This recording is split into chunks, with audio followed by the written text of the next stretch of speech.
This is Jocko podcast number 334 with Echo Charles and me, Jocko Willink. Good evening, Echo. Good evening. We were sitting by a thick section of reprod, a logging term for young timber, when I heard the high-pitched bugle of a male elk. The 15-foot tall trees shifted like the parting of the seas, and a massive bull stepped out onto the logging road. I was leaning on my knees, trying to look invisible, as the black-horned 6x7 bull bore holes through me with his eyes.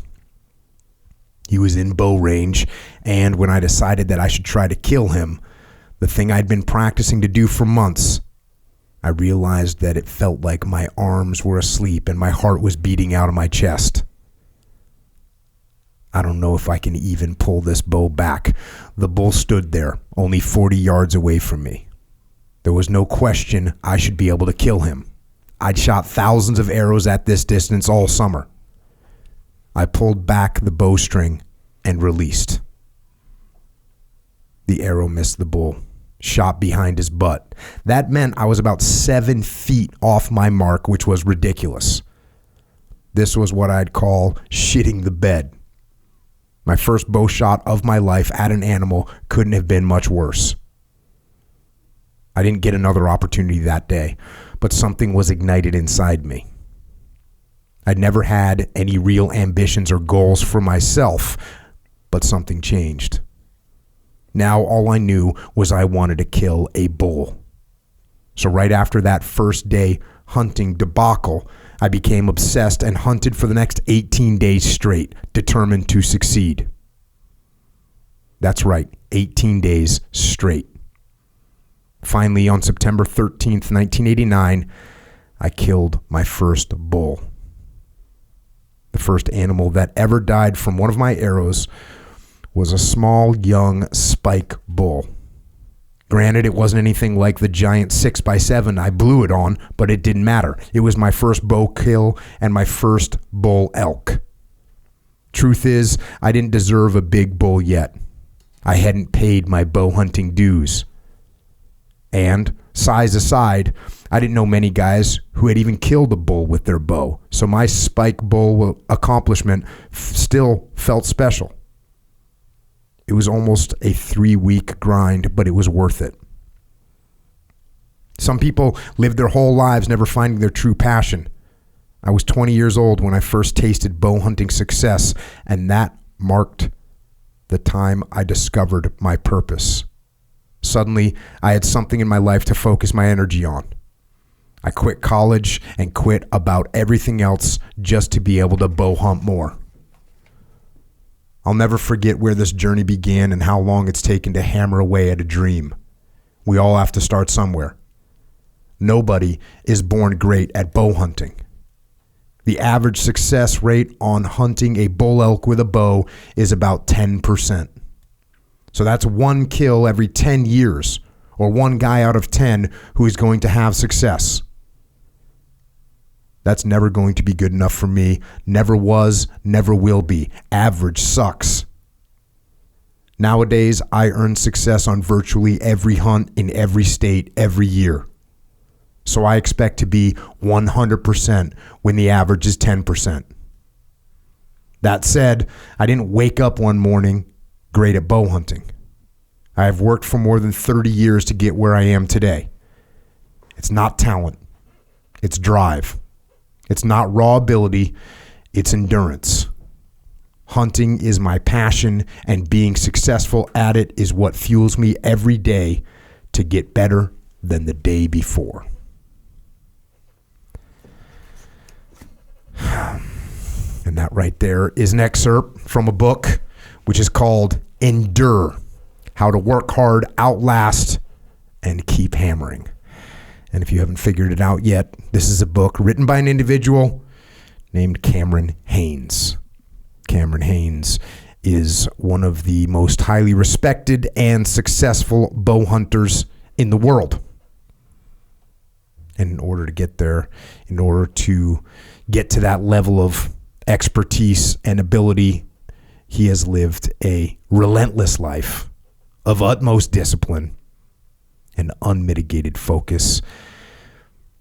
And I guess since he's got this book, and he's written some other books, that he's an author. And I guess since he trains hard, he's an endurance athlete. And I know that he represents brands, and I know that he's founded and runs businesses.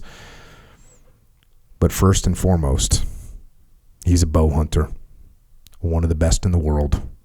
And we are lucky enough to have him here with us tonight to share some of his experiences and some of his lessons learned along the way and how they apply not only to bow hunting, but to life. Cam, thanks for joining us, man. Yeah, it's an honor to be here. Thank you, guys. That's that first one, huh? That first shot was the first shot you took was a miss. Oh, it was terrible. What, do you know what you did wrong? Yeah, I mean, I just was wrapped up in the moment. Adrenaline was going crazy. You know how it gets coursing through your veins, and it's kind of a new experience and so intense with that bull coming in and the reprod spreading. Like I said, I could see the tree shaking as it came down, and I'm just like, holy shit, what is going on? And then that bull, and I'd been watching the bull because I was up there the night before on Friday night, Saturday morning, the season open. So I'd been watching from about, I don't know, mile and a half away or a mile. So I knew the bull, and I knew what what the focus was, and it was a big bull, and I knew all that from afar. But once it gets in the showtime, so I think I just hammered that trigger of my release and probably peaked, when I shot, and just missed. It was brutal. It was rough. Well, we'll get to some of the more of those experiences, and I'm sure I'll share some of my very limited experiences, but definitely can get kind of crazy out there. Yeah. Oh, that's why we love it though. That intensity. Yeah. No. Yeah. We'll get to those kind of things. I think the term that you use with me is it can be heartbreaking. Mm-hmm. And I was kind of surprised. The first time I went hunting, I thought that no one told me that it was like a 10% success rate. I kind of thought like, hey, you just go out there and when you're used to shooting with a rifle, mm-hmm. like, hey, you shoot at something. First of all, you can shoot a lot further away, and second of all, when you shoot it, it's easier to hit it where you want to hit it, mm-hmm. and it has so much force in a bullet that it's going to cause some massive damage, and shit dies. Yeah, it's not so easy with a bow and arrow. No, lot more variables, and then it kills by hemorrhage. So whole different thing. Shock, muscle, bone broke apart with the gun. With archery, it's hemorrhage. Yep. So it's where you hit that animal. Mm-hmm. Well, let's before we jump into where you're at now, let's go back a little bit to the beginning and where you came from and where you grew up. Going to the book. This book, freaking awesome. Order it right now. We're going to cover a little bit of it today. So many stories in there, so much detail. It's just an awesome read. So let's go to the book a little bit and talk about where you came from. You say here, the biggest legend around Eugene, Oregon, when I was a kid. Oh wait, what's the stress on Oregon? How are you supposed to say it? Oregon. How are you supposed to not say it? Oregon. There you go. Yeah. I'm danger close on that one. Oregon. All right. The biggest legend around Eugene, Oregon, when I was a kid, was long distance Olympic runner Steve Prefontaine. But for me, it was my dad. Bob Haynes was Superman in my eyes. In a town known as Tracktown, USA, my dad excelled at the sport. He earned a full ride scholarship at the University of Oregon in gymnastics, and after flunking out there, earned a full ride at Oregon State for track, where they wanted him to pole vault and high jump. That's a freaking athlete. Mm-hmm. If you're gymnastics and track. Yeah. He was a beast, and he just grew up. That's all he did, track. Junior nationals. I had his scrapbook, so I'd always just look at his scrapbook and headlines and all these things, and just a great athlete. Yeah, beast. You say he and my mom. Fast forward a little bit. He and my mom, Linda Brown, met at South Eugene. I never forgot something she told me when I was 5 years old. Your dad's legs are so muscular, they're as hard as this wood table. She said as she pointed out our oak coffee table. Little comments like that made him seem larger than life. Mm-hmm. We covered a book on this podcast. It's called Wooden Leg, and it was about an Indian. Oh. And his name was Wooden Leg, and the reason they called him that was because he could just like go and just keep going. Yeah. So got them genetics. Yeah, I guess so. Yeah. Going a little bit more forward again. On May 30th, 1975, Steve Prefontaine died in an automobile accident. Earlier that evening, Steve had won a 5,000-meter run at University of Oregon's Hayward Field. He was only 24 years old. The place where he crashed on the winding, narrow Skyline Boulevard is now known as Pre's Rock.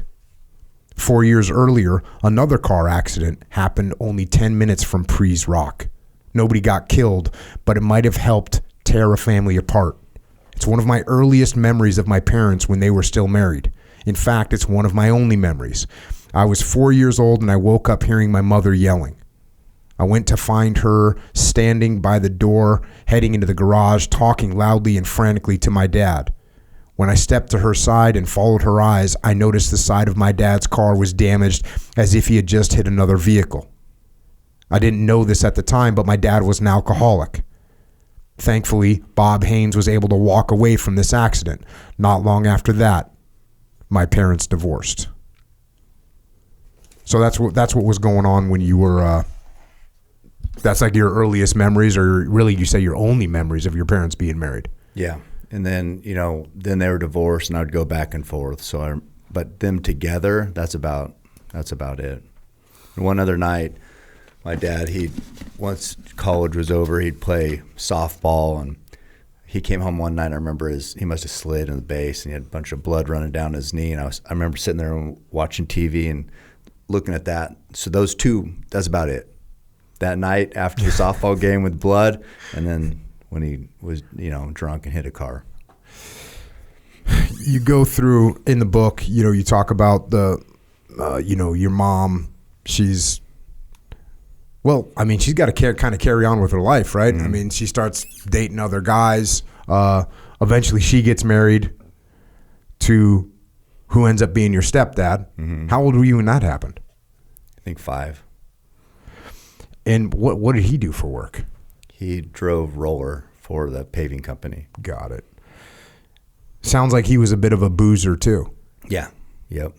Definitely had drinking issues, and then he wasn't my dad, so I hated him. Mm-hmm. I don't think he liked me. Definitely didn't seem like it. So yeah, it's whatever, it happens. That's just the way it seems to go, doesn't it? Sometimes with the stepdads.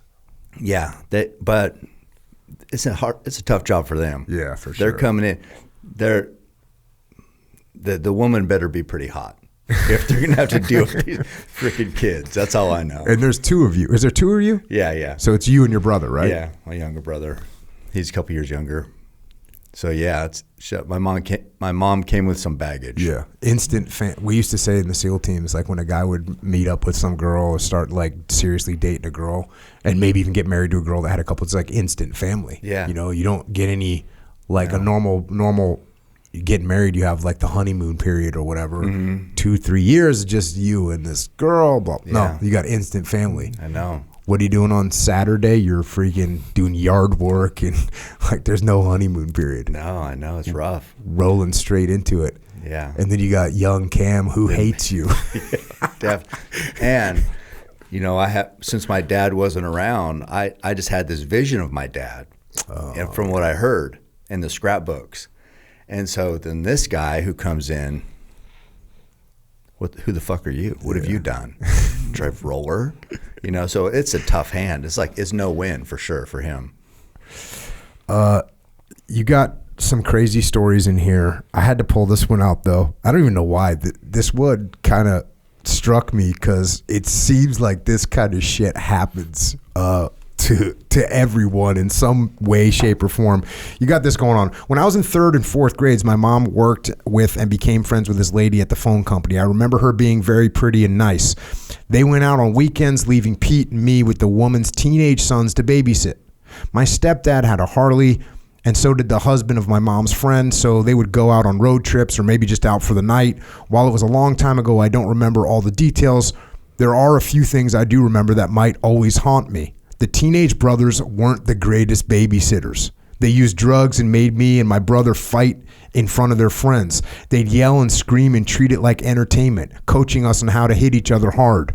Whenever there was blood, the boys yelled louder and it got even more fired up. Pete and I didn't like it, but I don't remember having a choice, or maybe it was a way for us young boys to try and earn approval from the older boys.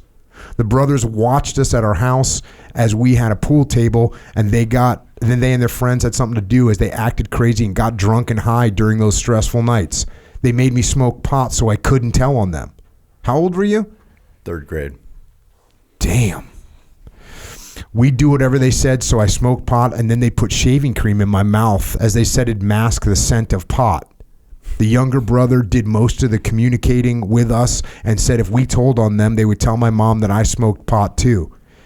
If I hadn't already learned that life wasn't always going to be fun and loving, I did then. My young eyes were open to the fact that there were people in this world that you could never trust and that would hurt you for entertainment.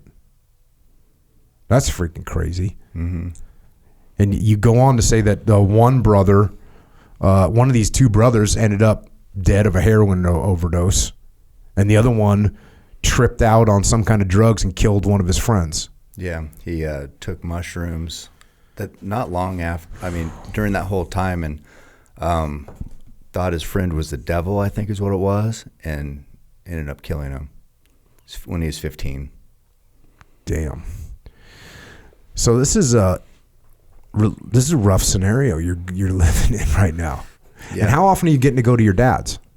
My dad was, he's having issues of his own with drinking, and he'd have girlfriends, and I think he worked he was a bartender at the Black Forest. It's a tavern there off Willamette and Eugene, and so yeah, he's young too. Mm-hmm. Shit, when you're 20-some years old, you don't want to have to take care of some kid. So it's pretty much most of the times at this point is spent with your mom. Yeah. You go through more stuff about that. I'm going to fast forward a little bit to middle school. Middle school, you're trying to make things happen. Even in middle school, you got a paper route. You're doing strawberry picking. Yeah. You put this quote in here. You said, during this period of my life, with all the time to be in my own head, and that's when you're out picking strawberries or you're out delivering papers, one constant thought came to my mind. This sucks. That's pretty heavy for a freaking middle school kid. Yeah. I remember, because at that time the local paper was every day, so I'd have to get up at 4. And in, Oregon, especially Willamette Valley there, it rains a lot, especially in the winter. Dark as shit, 4 in the morning, I'm out there loading up my little canvas bag. You put papers on the front and back. It's kind of strung over your shoulders, and then I'd just ride my bike to the houses and deliver, but I'd have to get that all loaded up at the paper box. They'd come and drop the papers off like at 2 in the morning. I'd go out there at 4 and get all that, and it's pouring down rain, and I'm just like, it sucked. I know lots of people have paper routes, but yeah, given everything else, and then at that time I had moved in with my dad because I hated my stepdad so much. So I didn't miss anybody but my brother, basically. We'd kind of been in it together. And so I'd lived with my dad. My brother would stay with my mom because he didn't really know my dad that well because he was so young. And yeah, so it was like, given everything else and then that situation, yeah, I felt like a lot.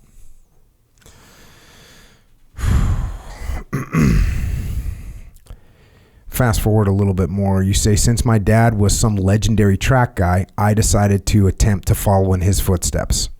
During one particular track meet, I was excited to see my stepmom, Candy, come and watch me, knowing that she was going to tell my dad how I did. He wasn't there himself, but his spirit loomed large like it always did. It was really hard to get his attention in athletics since he was gone traveling around with junior national teams.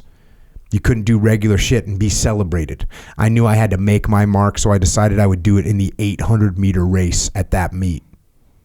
When the gun went off, I took off as if it was a 200-meter dash. I ran like Steve Prefontaine, going out hard and refusing to let go of the lead. For a short while, a very short while, I raced at the front. But by the end of the first lap, I was dying. I still remember the guy who won the race, Greg Suter. He was a natural track guy who won all the time. He looked like a runner, tall and lean. I was the short-legged kid gasping at the end of the race and finishing last. I was thankful my dad hadn't accompanied my stepmom to the meet. This was my normal. I just didn't have it. That's what I grew up with. Life has always been a grind. Coming out of the gate hard. Yeah. 800 meters. I heard somebody talking about 800 meters, and they were saying, like, there's people that run, everything from a 5K to a marathon. Like, that's all what's the word? Sort of fun stuff that people do. But there's no one that goes out and we're like, hey, you guys, we're running an 800 this weekend because it sucks so horribly. Yeah, it's the half mile, basically a sprint. It's tough, especially when you're not. It was just a kid, middle school kid, wasn't born to do it. So is this like 6th, 7th grade? What grade is this? I think that was probably, I'd say 7th or 8th. Yeah. And you got your ass beat. And did you feel like, I mean, this is the kind of thing, that's the kind of thing that sends kids like just off in the other direction. Did you feel any of that? Did you keep doing track? No, because then my dad moved to Portland, so I moved up there, which is a much bigger city than Eugene. And then I didn't even get a chance to compete at anything. Because if I wasn't good at a smaller school, I'm not getting anything. So I remember up there. You were a small fish in a small pond. Oh my! When you got to the big pond, you were like a minnow. Oh my God! It was not even. I might as well. I didn't exist as far as the school goes. Yeah. I mean, it's just like nobody knew me. I never made one friend. I mean, it was. I remember I'm sorry for laughing at the stories. No, am I an asshole? No, maybe a little bit. It's just I would be laughing too. It's like I remember I had zits all on my chin. I'm like, God. So I did mow lawns. My dad lived in a pretty good area. He opened this record store in downtown Portland, like collectible records. That's what he loved to do. And so I would be out in Beaverton, which is out of Portland, and I would go and mow yards and get some money that way. Nobody's giving me money. And I mean, my brother would come up. I remember one time he came up to visit, and he didn't like going up there, but we played one-on-one football. I was better than him because I was 2 years older. So it was like that was glory. To me, that was glory. Like reliving the one-on-one football match with your little brother. You do end up doing your first hunt with your stepdad. What was that all about? That was he grew up in a real small town in Eastern Oregon, Echo, Oregon, and so they would do this big deer camp. So it's a tradition every year. They'd have a deer camp where they'd have a wood stove and a big like a outfitter's tent. They'd play cards and drink, and that was rifle deer hunting. So, like I say in the book, I got handed to my stepdad for even taking us over there because I guarantee his brothers, which were they were all badasses, pretty intimidating, like ranch guys. They had a big ranch outside of Echo, Oregon. And then we got these kids, Greg's stepsons. They're probably like, what is this? You know how guys are. They don't want kids around, right? And so me and my brother were out, and I saw these deer coming up the hill, and I thought I saw a spike horn on one of them, which made it legal. So because it was a buck, had to be a buck. And I shot it. My brother said, "You shot a doe." And I'm like, "No, I didn't." I didn't know for sure. I was like pretty sure, but I wasn't 100% sure. After he said that, I was like, "Oh my God." So how, what's the biggest screw up you could do is shoot some illegal animal, right? So anyway, it turns out it was legal, and I got it, and that was my first deer, and I was 15. So, and did you get like the rush? Did you enjoy that? I don't remember that part. I just remember maybe I finally did something good, like get approval from the men. So now, despite everything, and like I said, I'm skipping through a bunch of the book. There's more detail in here, but you eventually say this: it's easy to use your childhood as a crutch instead of seeing it as a chisel. There are a lot of divorces out there, so that means a lot of kids come from broken homes. I always hear people say, my family is so dysfunctional, using it as an excuse or something. But it's not really a valid excuse because everybody's family is dysfunctional in some way. There are so many crutches people want to use to justify themselves. But for me, you have to eliminate every single one of them. Get rid of them all. Then tell yourself it's up to you. What are you going to do now that you let go of all those crutches? I could blame alcoholism on a shitty childhood, but I don't. Blaming others is an easy way out. Solid advice. Yeah. You got to take ownership of what's going on in your world. Extreme ownership. That's a good call. I like it. That's a good idea. Yeah, that's I was just talking to some people this past week. And I was saying, isn't it crazy? I said I wrote this book, sold a lot of this book. And what we wrote about in this book is, hey, you should take responsibility for your actions. That's the main underlying premise. Yeah. And isn't it shocking that people almost treat that like a novel idea? Yeah. But it's like, wait, let me jot this down. Say that again.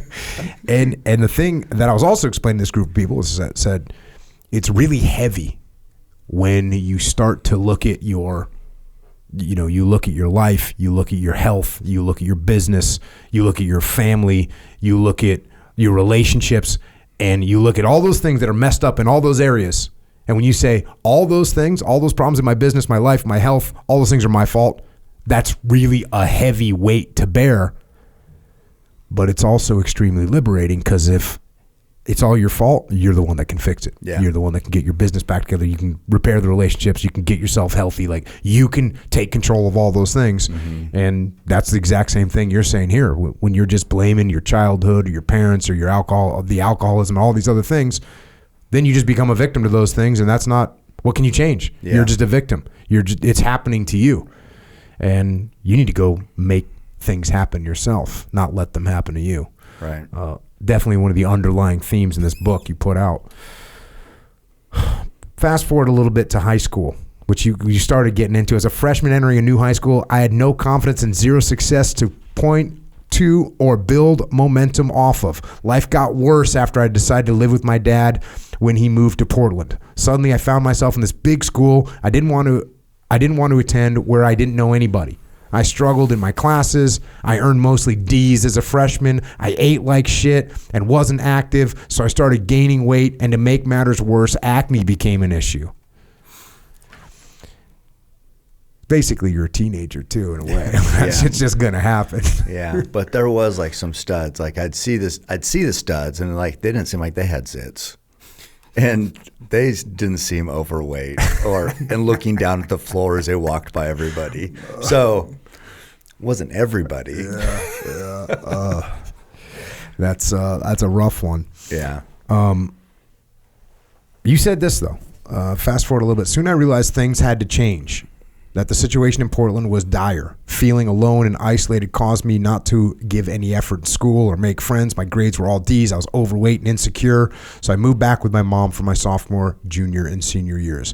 I knew it hurt my dad, but I was miserable and felt desperate. I then attended Mohawk High School in, Marcola? Yep. In Marcola. It was a small school in a small town. Marcola was a logging community with a lot of guys working out in the woods. I loved growing up in a small town, but like many others from humble beginnings, I carried low expectations and no dreams. I wasn't looking down the road. The change of schools didn't help me because even though I never did my homework and I wasn't considered smart, I also wasn't dumb. I began to get good grades. I ended up getting straight A's when I was a senior. That's a freaking dramatic change. Mm-hmm. I got so lucky because I joined the military and just got like put on a path. This is what you got to do. Yeah. Now that structure is important. Freaking so good. Now you end up playing football, and do you think that impacted sort of you start playing football, you start having some structure and discipline around that? Does that help your grades? Are you wanting to get good grades just to play football or anything like that? Yeah, I mean, I don't know. I just had I felt smaller school. Maybe it's back in the small pond again. So I felt more confidence, and then playing, building a bond with people, like the other guys on the team. And on my road, we lived on Windling Road, so there's a bunch of good athletes that live there. So we'd get together and play basketball or football.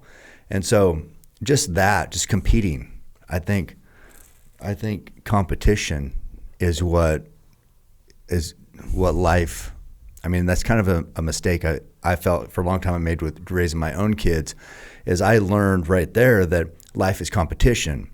And competition is what made me like, hey, I have to go one-on-one. We used to do these drills like football one-on-one. You try to get over this line, they try to get over this line. It's just whoever, can you stop him or can he stop you?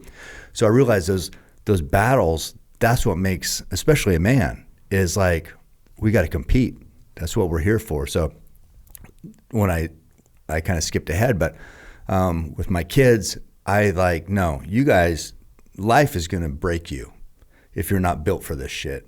So then I thought, well, maybe did I push them too hard to compete? So it's like, how life is. You're like all one way or all the other. But anyway, I was learning how to compete there, and it gave me confidence. And you start running then too. Mm-hmm. And you had a buddy, Donnie Manila. Is it Manila? Yeah, Manila. And you guys are sort of best friends scenario. Yeah. And he's a quarterback. Yep. And you're his wide receiver. Yep. So you guys are bros out freaking practicing and every trying day. to get in shape and getting after it. Yeah. You talk about the fact that you kind of had to be self-sufficient. I mean, this whole time, which is definitely good. Yeah. Yeah. It was tough at that time, but it's good for any person. Yeah. Eventually you're going to have to, take care of yourself. Yeah, going back to that competition thing, I know in the SEAL teams, we always joke around, like, if you're with another SEAL, whatever you're doing is a race. Whether sometimes it can get pretty stupid, because sure, it's cool when you're running or it's cool when you're shooting, but then it's like, hey, we're going to go drink. Yeah, let's see who can do better. Yeah. Yeah, not as great to win that one. Yeah, not a great one. You also end up going to your grandma's house, which seems like, I'm like, oh, that's quaint, but it's a 20-mile bike ride you got to do. So it's a 40-mile round trip. And what are you doing up there? She lived in town, so she lived by Hayward Field. I lived in the outskirts in that small town.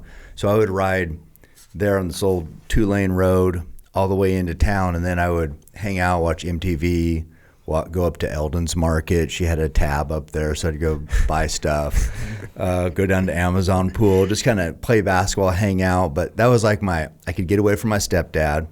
My dad could swing by because it was his mom, so I could see my dad maybe. He still lived in town, but I don't know what he's doing. And so it was kind of she'd give me saltine crackers with butter on them. It's a pretty good life. Living the dream. Yeah. And then what? Your other, I guess maybe your mom's side had a ranch? They had a ranch in Eastern Oregon, yeah. And you went out and worked on that? Yeah, I did. My grandpa was a horse trainer and super tough. He's, he left home. I think he lied to get in the service when he was 15 or 16. And was in the military, just tough dude. And he got into horses. He did rodeo when he got out of the service, and then started training and breeding horses. So I'd go over there and work, and he was tough guy. Did you ever do rodeo? No. When I watched that, I don't like to get injured, right? You know, I mean, none of us like to get injured. When you get injured, you know, you feel like it's horrible and you feel like the whole world's falling apart. And I feel like the biggest wimp when I get injured because I'm always like, I can't, you know, I've jammed my finger and my grip's not, you feel like just like, and then you know guys that, you know, have lost legs and they're driving on. But man, when I watch rodeo people, how are they not getting majorly injured every freaking time? They're durable. Damn. Yeah. That and you ever watch rugby? Yeah. Those guys are tough too. I went and watched a rugby game like a year ago and same thing. Every play I was shuddering and you know, so, you know, a lot of times you get that feeling when you watch a sport. You're like, I could do that. Yeah. You know, you're like, oh, yeah, I'll do that. If I trained hard, I could get in there.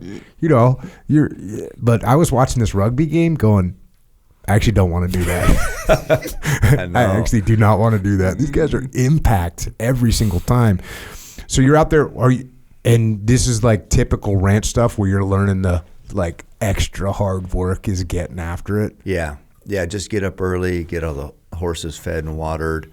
I would, because he had race horses, so he bred quarter horses, and I would go and warm them up before the races. So it's called a jockey boy. And so I'd get on there, and to do that, I had to know horses. A horse can tell whether, you know, the person on them knows what the fuck they're doing, especially horses that are all wound up for the races. That was pretty intense, but I like doing it. How long did it take you to get comfortable on the horses? Was that like your introduction to it that summer? No, I would ride every time I went there. Okay. Yeah. So you kind of grew up doing it. Yeah. And then when I worked for him, I'm trying to think. I think he paid me. Seems like it was 100, and for some reason I had 76 a month. But then I had to pay for all my own stuff. So like food and water and and like I remember he took me to buy clothes like jeans and a cowboy hat and things like this, and that came out of the 176. I thought he was hooking me up, but no. Grandpa Bob's got a different way of hooking. No, he was So you learn a lot from him, and I'm gonna fast forward a little bit. You say I learned something else from Grandpa Bob. I was taught that tomorrow is not guaranteed. My mom's mother drove her car over from their ranch in eastern Oregon to visit and go to my homecoming football game on Friday. Late Thursday night, the sheriff's department called and told us that Papa had died in an automobile accident. It was very painful to hear this since Grandpa Bob was a huge part of my teenage years. The following night, the homecoming game was tough to get through, but I had a good game and made some difficult catches. Papa taught me to give everything you have each day, and the only thing that mattered was winning. When a horse wins, the trainer, the jockey, and the family get to take a photo in the winner's circle. Anything less than that is a failure. Check. And that was that your senior year then? That was junior. Junior year. Junior year, yeah. Fast forward a little bit, you graduated earlier. You graduated when you were 17 years old, and then you get a job at Safeway. Yeah, I kind of forgot this part of the book, but it was weird. My family moved when I was 17, so they were going to go to Arizona, and I just said I'm not going to Arizona, and so I stayed, and they moved. They only stayed there 2 weeks, but they moved back, but I never moved back home. What'd you get, like a place to stay with your buddies or something? No, I stayed with my girlfriend. Okay. So she was a senior too. So it's kind of sounds odd. I mean, right now, if I imagine my daughter, like us moving, my daughter's a senior. I couldn't imagine just, hey, good luck, keep in touch. Yeah, and by the way, move in with some other high school senior. I know. Anyway, so I stayed. They moved back. I never moved back in. And then I ended up getting a job at Safeway because I wanted to wait. My Manila, he was a year behind me, so we were going to go to try to play college football together. So I worked for a year in between waiting. And then you end up getting to Southern Oregon State, and you try out for the football team.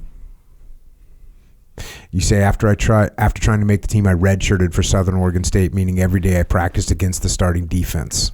There were definitely some beasts out there on the field. I definitely wasn't one of them. It was fun, especially since there were some elite athletes on the field who eventually made it to the NFL. The irony of college was that throughout my high school years, I never drank even one beer. All I cared about was sports and grades. I knew I wasn't an elite athlete, but I still tried my hardest, especially because I wanted to impress my dad. What I learned at Southern Oregon was that even though I wasn't good enough to play college football, I knew how to party. I drank a lot of beer and eventually went back to Eugene with this new mastered skill. Mm-hmm. So you didn't drink at all growing up? No. And then you get to college, and it's just like the stereotypical freaking, you could just go get it. Yeah. I mean, you know how if you're on the football team, you can go to any party, you know, always girls, always, you know, we had this dorm that was Aspen Hall was just football players, so there's always girls there. There was like a big open shower, and there'd be guys and girls in the shower at the same. It's like I'm like this. I don't know what heaven is like, but it feels like it should be like this. So anyway, it was a lot different. One of my buddies in the SEAL teams played football at University of Texas, and obviously it's like a religion down there. And I was like, hey, what was it like, you know, being on the football team down there? And he goes, like a jolly green giant walking the earth. He said he literally could do anything he wanted to. Yeah. You know, he never bought a beer. Mm-hmm. You know, it was like the seas parted when he showed up. He said it was freaking ridiculous. Yeah. So how long did you stay there for? Just a year. So 1 year. Yeah, 1 year. But yeah, I mean, so it wasn't like Texas, but for that was Ashland, Oregon. For that little town, yeah, it's kind of a big deal if you were there. Yeah. Yeah, it was fun. And what made you stop? What made you decide to not go to college anymore? I just didn't have money, so nobody's paying. I had financial aid, and I was getting money, and so it was about $5,000 a year living down there, and I was a walk-on, so I didn't get any scholarship or anything like that. So I just didn't have money. Mm-hmm. Yeah. Did you have any vision? No.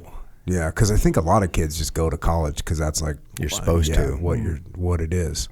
Yeah, it's just like that's like the normal chain of command is you got to get your college degree. Yeah. You know. So I told my kids, Tanner, who's in the service, he tried. That's my oldest one, but I went through first and, you know, told him, no, you're going to go to school, you're going to get a degree.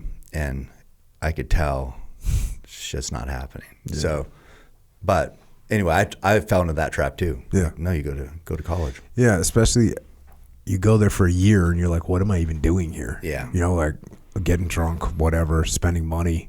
Why am I even here? Yeah, I got decent grades. I mean, I took creative writing, so it was like I always liked writing, so at least I did that. Mm-hmm. Yeah, that's an interesting thread that's throughout the book. And obviously this book is sort of the apex of that journey. But yeah, the fact that you were always kind of into writing. Mm-hmm. So you leave college, going back home. And now you're working in a warehouse for $4.72 an hour, according to the book. That's right. I was working part-time, going to Lane Community College, and you know, my truck, little Toyota two-wheel drive, was just full of beer cans all the time because we just go up in the woods and build a fire at the rock pit and drink and I would go scout deer. I always liked taking pictures. So I'd go look for bucks and bulls and try to take pictures of them in the mornings, but then I would, you know, drink for the weekends and the afternoons. Yeah, you're saying here, it wasn't like I was letting anybody down. Nobody expected anything from Cameron Haynes, so I didn't expect anything out of myself. No.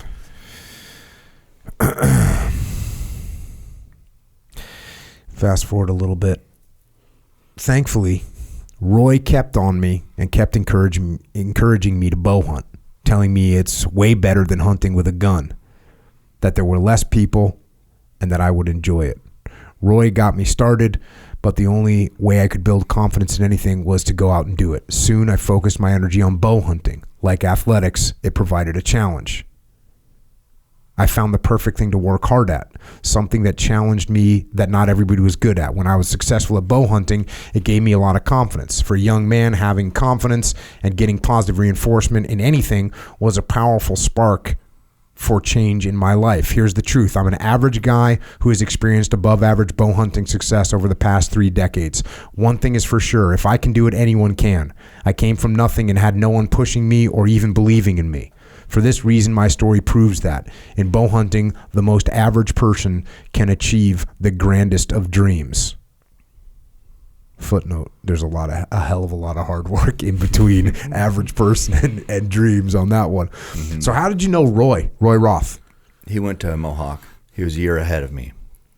So he was, and then his wife was in my class. She was like the brain of the class. I think she could have got valedictorian maybe.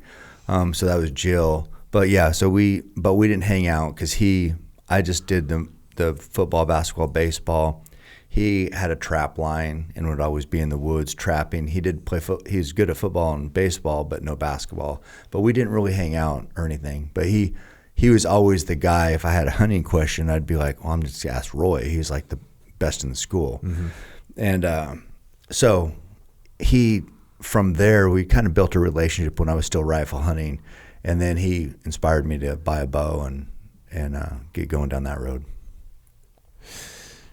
You say I run into a lot of people who are new to bow hunting. They get a bow, go on a hunt, and they discover it's just too difficult, so they quit. I understand. I missed 16 deer the first year I went bow hunting, so I've been there. What if I had given up after the first year? There's the question once again, what if? Here's the reason why bow hunting is both exciting and excruciating. It's difficult and frustrating as hell, especially when you're used to hunting with a rifle. People become used to the ritual of seeing an animal in rifle range, and then boom, it's over. It's done. You've made the shot. The animal is dead. With a bow, being in bow range doesn't mean anything. Even if the animal is in rifle range, when you're bow hunting, the hunt has just started. Moving from rifle range into bow range means you're moving into the animal's red zone. And that ups the challenge immensely. In bow hunting, there's no guarantee it's going to work out. For me, I never liked to fail. I didn't want to be a failure with the bow. So after that first year of killing the spike bull elk, my second season behind the bow, I killed a Pope and Young 3x3 blacktail, a raghorn 5x5 bull, and a bear with a $200 bow and using $30 binoculars. I could only afford to hunt in Oregon instead of traveling anywhere out of the state. I bought 3 tags and filled 3 tags. The second year of bow hunting wasn't just memorable for me, it was monumental. So you came out of the gate going hard. Yeah. I mean, I finally found, because as we've kind of went through this journey, I wasn't good, really not like a natural at anything. It's all work. And then I got to bow hunting, and I'm like, well, I can work hard and then have these, what I considered a very, pretty high, above average, maybe excellent results. And I didn't know anybody killing a bull, buck, and bear with their bow. We'd lump those all together in one word, bull, buck, bear. Mm-hmm. And if you could get that done with your bow, that's freaking badass. Yeah, it wasn't happening. So I felt really good. That was just my second season, so it gave me a lot of confidence. How many arrows were you shooting in the off season getting ready for that? Were you kind of obsessed out of the gate? Yeah. I shot way more then than I do now. Yeah, I mean, I just shot for hours. Mm-hmm. Yeah, loved it. How'd you get the feel for like the hunt part? The wind, was Roy teaching you that stuff? No, that was just, rifle hunting, you don't really need to know that, but I was in the woods a lot, whether I was hunting or going with somebody. So I was learning, hunting is all about, well, not all about, there's a lot of different things that you got to read the country, you got to read the animal. The animal behavior is a big part of it, and learning their tendencies and then what you can get away with when they see you. And so I would, as I said, I would go out and take pictures a lot too. So I was out trying to get photos and then hunting all the time. So I just was naturally just learning more, all these reps, all this time in the mountains.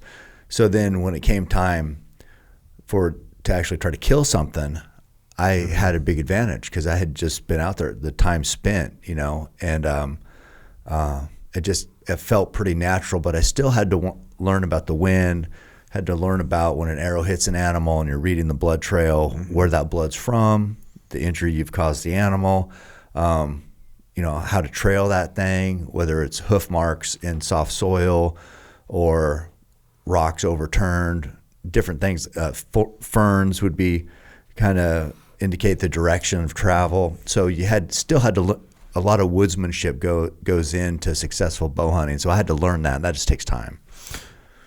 Were you going with anybody? Or were you primarily, like that first year where you got the bull, buck, and bear, was anyone going with you? My brother went sometimes. I think when I killed that buck, he was there too. And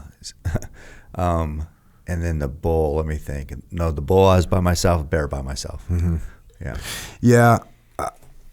I guess the reason I'm kind of pausing here is, like I said, me being an amateur hunter and having been guided on hunts by experts, or sometimes even multiple. Sometimes I've gone out with both John Dudley and a guide with me at the same time. Yeah. So there's like two people that are experts. Right. And the amount of information that they're feeding me, the amount of things that are going on during a hunt there's so much going on. Yeah. I mean, the reactions, the animals, the wind, the terrain, like all those things are going on. When I've hunted, I've had people, feeding me that information, and for you to be out there on your second season pulling that off, that's freaking impressive, man. And I don't want, and the other reason why I'm kind of like diving into this is because I said, oh, how many arrows did you shoot? And shooting the arrows, yeah, you got to be able to shoot the arrows, but there's so much more to it that I didn't want to make it sound like, oh, hey, if I shoot a bunch of arrows and I can hit that target at freaking 60 yards, I'm going to be good to go. I think hunting, it's like when you're driving somewhere, and if you're not driving, not really paying attention. You know what I mean? I feel like hunting can be like that too. If you're not making the calls, you can have people telling you, just like you can have somebody drive you down here. If somebody's if I had to repeat how I got to right here to the studio today, I took an Uber, so I don't know. But when you're hunting, when you're making the calls, that it might be a rough go. You might fail a lot, but you're also learning more than I think. You have some great mentors on the hunt, but I think it's hard. That's a hard situation to learn that firsthand experience also, because you're doing what they say. Yep. You know what I mean? So for me, it was hard, but it was a big advantage to learn that on my own, make those mistakes on my own, and it just, I think being by myself so much as a kid, I was fine being by myself. I was used to being alone my whole life, really. So just being out in the woods, that was an easy transition. Now I'm by myself, but I'm doing something. I'm not by myself, staring at the wall, eating Cheetos. Yeah, that's again, just to reiterate, the amount that goes into pulling this off is ridiculously hard. This is a freaking challenging thing to do. So I just don't want to short sell it at all. Yeah, there's still hunts now, even after all these years, where I'm like, how have I ever killed anything with an arrow? It feels impossible on some of these hunts, because it's not just getting close. Yeah. You find the animal, that's okay. Well, now we've started something. Well, at least we got a target, right? But then so much has to go right. And then if you're trying to film, as you know, I think some of yours has been filmed, and then other guys are there. So it's like there's however much, 3 guys, that's 3 times the noise, 3 times the scent, 3 times the movement. It's tough. There's a lot of shit that can go sideways. Yeah. And it does. And so again, my point was, sometimes I wonder myself, I'm like, I don't know how I've ever done this. It feels like it's just not going to happen. But well, you've made it happen a lot. Get into your third season. You say I was invited by Wayne Endicott to join him in the country he had hunted since he was a young boy. Wayne owned the bow rack. Mm-hmm. And I only say it like that because it's kind of like legendary, even though I've never even been there. Yeah. The Archery Pro Shop in Springfield, Oregon, opened in 1971. Wayne, Roy Roth, Dwayne Levitt, is that right?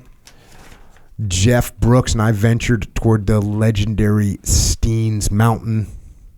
And there you say this: my shot was perfect, a 35-yard quartering away shot. The arrow went into the last rib and stopped at the far side of the shoulder, meaning I only had one hole, the entrance, from which to leave blood.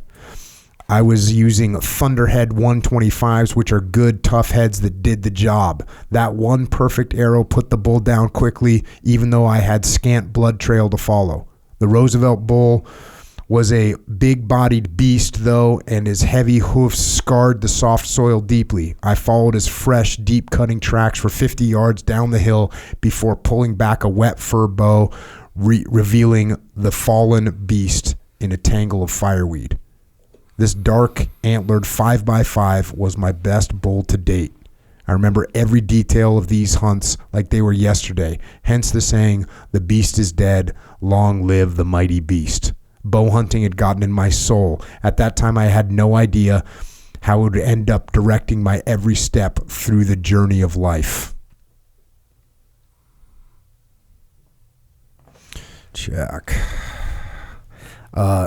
Despite my growth and success in bow hunting, I was still going nowhere in my life. I was 22 to 23 years old. It's such a good contrast. Like, you're kicking ass out in the woods. Yeah. And yet, 22 to 23 years old, living with 4 guys, drank beer all the time. One of my roommates got 2 DUIs in 3 weeks, both while driving my truck. I was glad I wasn't driving those times. It was just a matter of luck. More a matter of luck than good decision making. I just never got caught. I wasn't living healthfully and still didn't have a real sense of purpose. I wasn't accountable for anything or anybody. I felt shitty all the time. A wake-up call arrived when I crashed my truck one night while driving drunk. I was driving too fast and flipped the vehicle, rolling it. The roof was crushed all the way down to the top of the seat. The truck was totaled. Of course, I didn't remember a thing. Damn, just straight blackout driving. Yeah. Wow. I could have easily died or killed someone.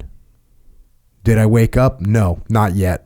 Did I see some connection between me walking away from the crash and my dad walking away from his? Was I following in his alcoholic footsteps?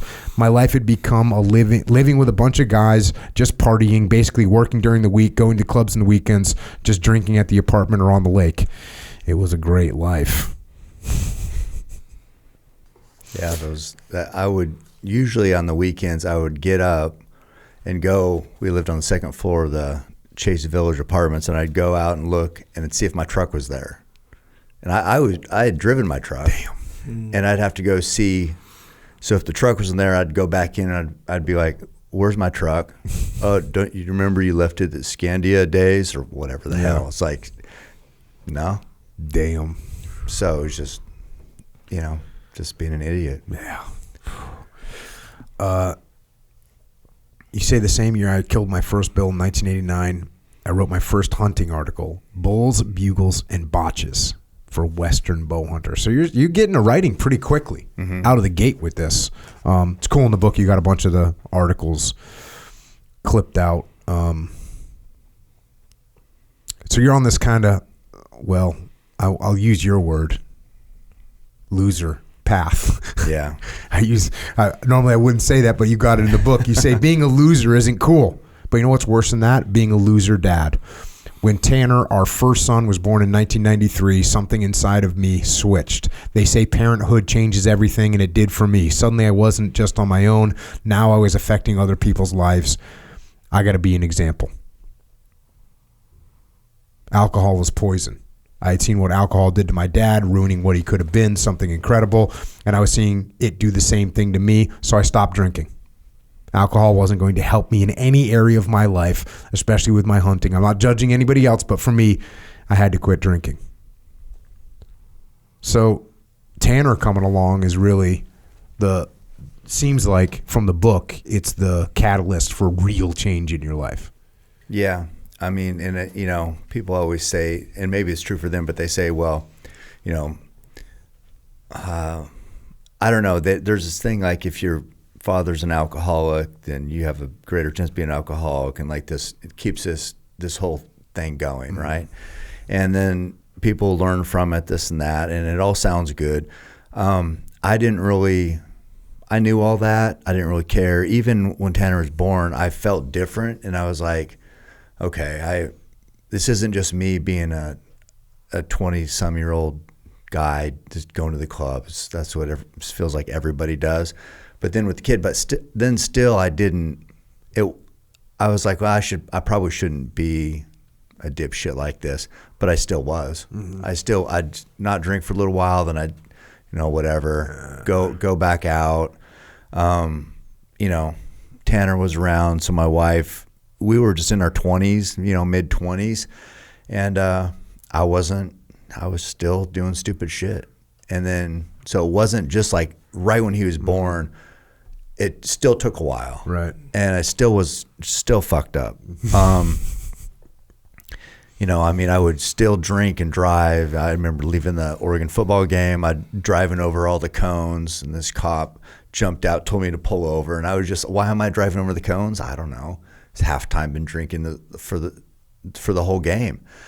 And I had to do a walking test, like a DUI test there with everybody leaving the Oregon football game, and somehow I passed. I have no idea how, but I never got a DUI. But the point is, it's like, it still took a little bit. It wasn't just a light switch. I still, I hadn't run a marathon yet, so I hadn't really tapped into like dedication. I was having success with the bow. I was having a little thing. I still didn't have a great job. What was your job at this time? Were you still? I was still in that warehouse. So I worked at that warehouse. I was part-time, then I quit school, and I got full-time. And guys would kind of listen to me, so they made me a lead. And I worked there for 9 years. And then by the end of that 9 years, I was starting to figure things out a little bit. And I got this job, same job I have right now, at Springfield Utility Board. And it was like, like we're here in San Diego Water and Power, whatever it's called. That's always a good job. And for me, for somebody like me, a job at a municipal utility, it's about as good as it's going to get. Right. It's, people are always going to need water and power. I'm going to have a paycheck, good benefits. It's like, okay, this is like kind of total stability. Yeah. And I could provide for my family. I still felt like a kid, but I'm like, God, I'm supposed to have all these, pay all these bills and have cars and have this house and do all this, but I didn't feel like I don't know. It just felt like still like a lot for me. And so I ended up getting the job on the construction crew at the Springfield Utility Board. And so I started there at like $7 an hour. I'd moved up at the warehouse. They promoted me to supervisor the same day I gave my notice and quit because I got hired at the utility. But so I was making like 13 there, and then I had to go back down to 7 to start at the utility board. But yeah, so just trying to get it figured out. Yeah. Back to the hunting a little bit. You say in the book, it's been said that life offers two paths, one easy and one hard. As Roy and I entered the unforgiving sanctuary of the Eagle Cap Wilderness for the first time and witnessed the awe-inspiring Wallowa? How do you say that? Wallowa Mountains in northeastern Oregon, it was obvious that we had chosen the latter. We were always drawn toward the more difficult path. To us, harder was always better. Just talking about Roy a little bit here. Bow hunting in general is hard. There are lots of tough men who do it, but it's not easy. The mountains can break even the toughest man. Roy Roth is the toughest human I ever met and ever seen out in the mountains. Hands down, Roy was the toughest bow hunter I'd ever seen, and he always carried the best attitude. I learned so much from him. He is a big part of the reason I am the person I am today. As a kid, I always knew Roy was good in the woods. We would he could always get to the best fishing holes before the rest of us. We nicknamed him Gazelle Roy because he was big but moved like a gazelle. He was a great athlete. He played football, and he was really good at baseball, playing third baseman. From the moment Roy told me I should start bow hunting, we connected and hit it off. From then on, we started hunting together, and we just clicked because we had no limits on how much misery we could suffer to chase success. So you guys roll out into this mountain wilderness area, and you encounter another hunter who tells you guys about this spot where Billy Cruz used to go. What's the legend of Billy Cruz? Billy Cruz was just a badass. Started Oregon Bow Company, which was the bow I shot at that time in Junction City back there in Oregon, and so. I actually didn't know Billy Cruz. I knew of him and had seen his pictures. Well, this dentist that was in the wilderness, he's like, I said, we've came from this trailhead way back here, something like 20 miles away. I said, we just want to get away from people. He's like, oh, okay. He goes, well, I can send you to a place that nobody goes. He goes, it's too rugged for horses, too steep for men, all this stuff. And he goes, the only person that ever goes there is Billy Cruz. And, like, that sounds good. You and Roy are like, check. Yeah, it was awesome. And so that was, but also I did learn something from that too, because what I learned at that time, and it's been proven over and over again, is rugged country like that, if men who spend a lot of time in it die often. It's just part of the mountains are so unforgiving, and Billy Cruz died back there. And he died in a plane crash. But it's like while he's scouting elk in those mountains. And it just gets proven over and over again. It's like, people go and they get a taste of the mountains, they come back. But the longer you spend there, the more you're kind of, you're just playing the odds. You're rolling the dice. Yeah. And but in the meantime, we did go there, and I ended up hunting back in that same country for many years. Roy moved to Alaska after that first season, but yeah, it was amazing. We never saw anybody back there. Super rugged. This is kind of cool. You say one of your favorite books of all time is Hunting with the Bow and Arrow by Dr. Saxton Pope, written in 1923, and you call out a couple parts. On page 181, it reads, "We also began preparing ourselves for the contest. Although habitually in good physical condition, we undertook special training for the big event. In this case, he and Young were preparing for a grizzly bow hunt." Pope continues, "By running, the use of dumbbells and other gymnastic practices, we strengthened our muscles and increased our endurance." Regarding the backcountry hunt, he writes, "We were there to win and nothing else mattered." Adding later, we were trained down to the raw hide and sinew, keyed to alertness and ready for any emergency. It seems like that could be like the root of you saying, hey, I can get in freaking better shape for this shit. Yeah. I mean, that was 100 years ago. Yeah. And those guys knew that at that time that, hey, we need to be at our best to be in these mountains and get animals killed with an arrow. 100 years ago, these guys are freaking training. Yeah. Did you make that connection? No, because when I started training, so hunting, the hunter community is steeped in tradition, obviously. The tradition isn't guys like Saxton Pope and Art Young. It's guys that, like maybe my stepdad, who they're just getting away, going to deer camp. We're not training for this. This is kind of a vacation. So when I first got into it and I started doing this running and doing this thing like, hey, I need to be a little better, I got a lot of pushback from the hunting community itself. Like saying, you don't need to run a marathon to kill an elk. What? I know this guy and that guy, and they kill animals all the time, and they're overweight. And Roy was actually he's a big dude, overweight, but the difference is he was just so much tougher and better than most guys. So they'd use that as an example of why you don't need to be in shape. And I'd be like, well, okay, you're not Roy, first of all. And But I got for years pushed back, and probably still do. I just don't pay attention to it. But hunters just don't want to, because it kind of puts the onus back on them. Like, God, do I have to take this shit more serious? What do I got to do here?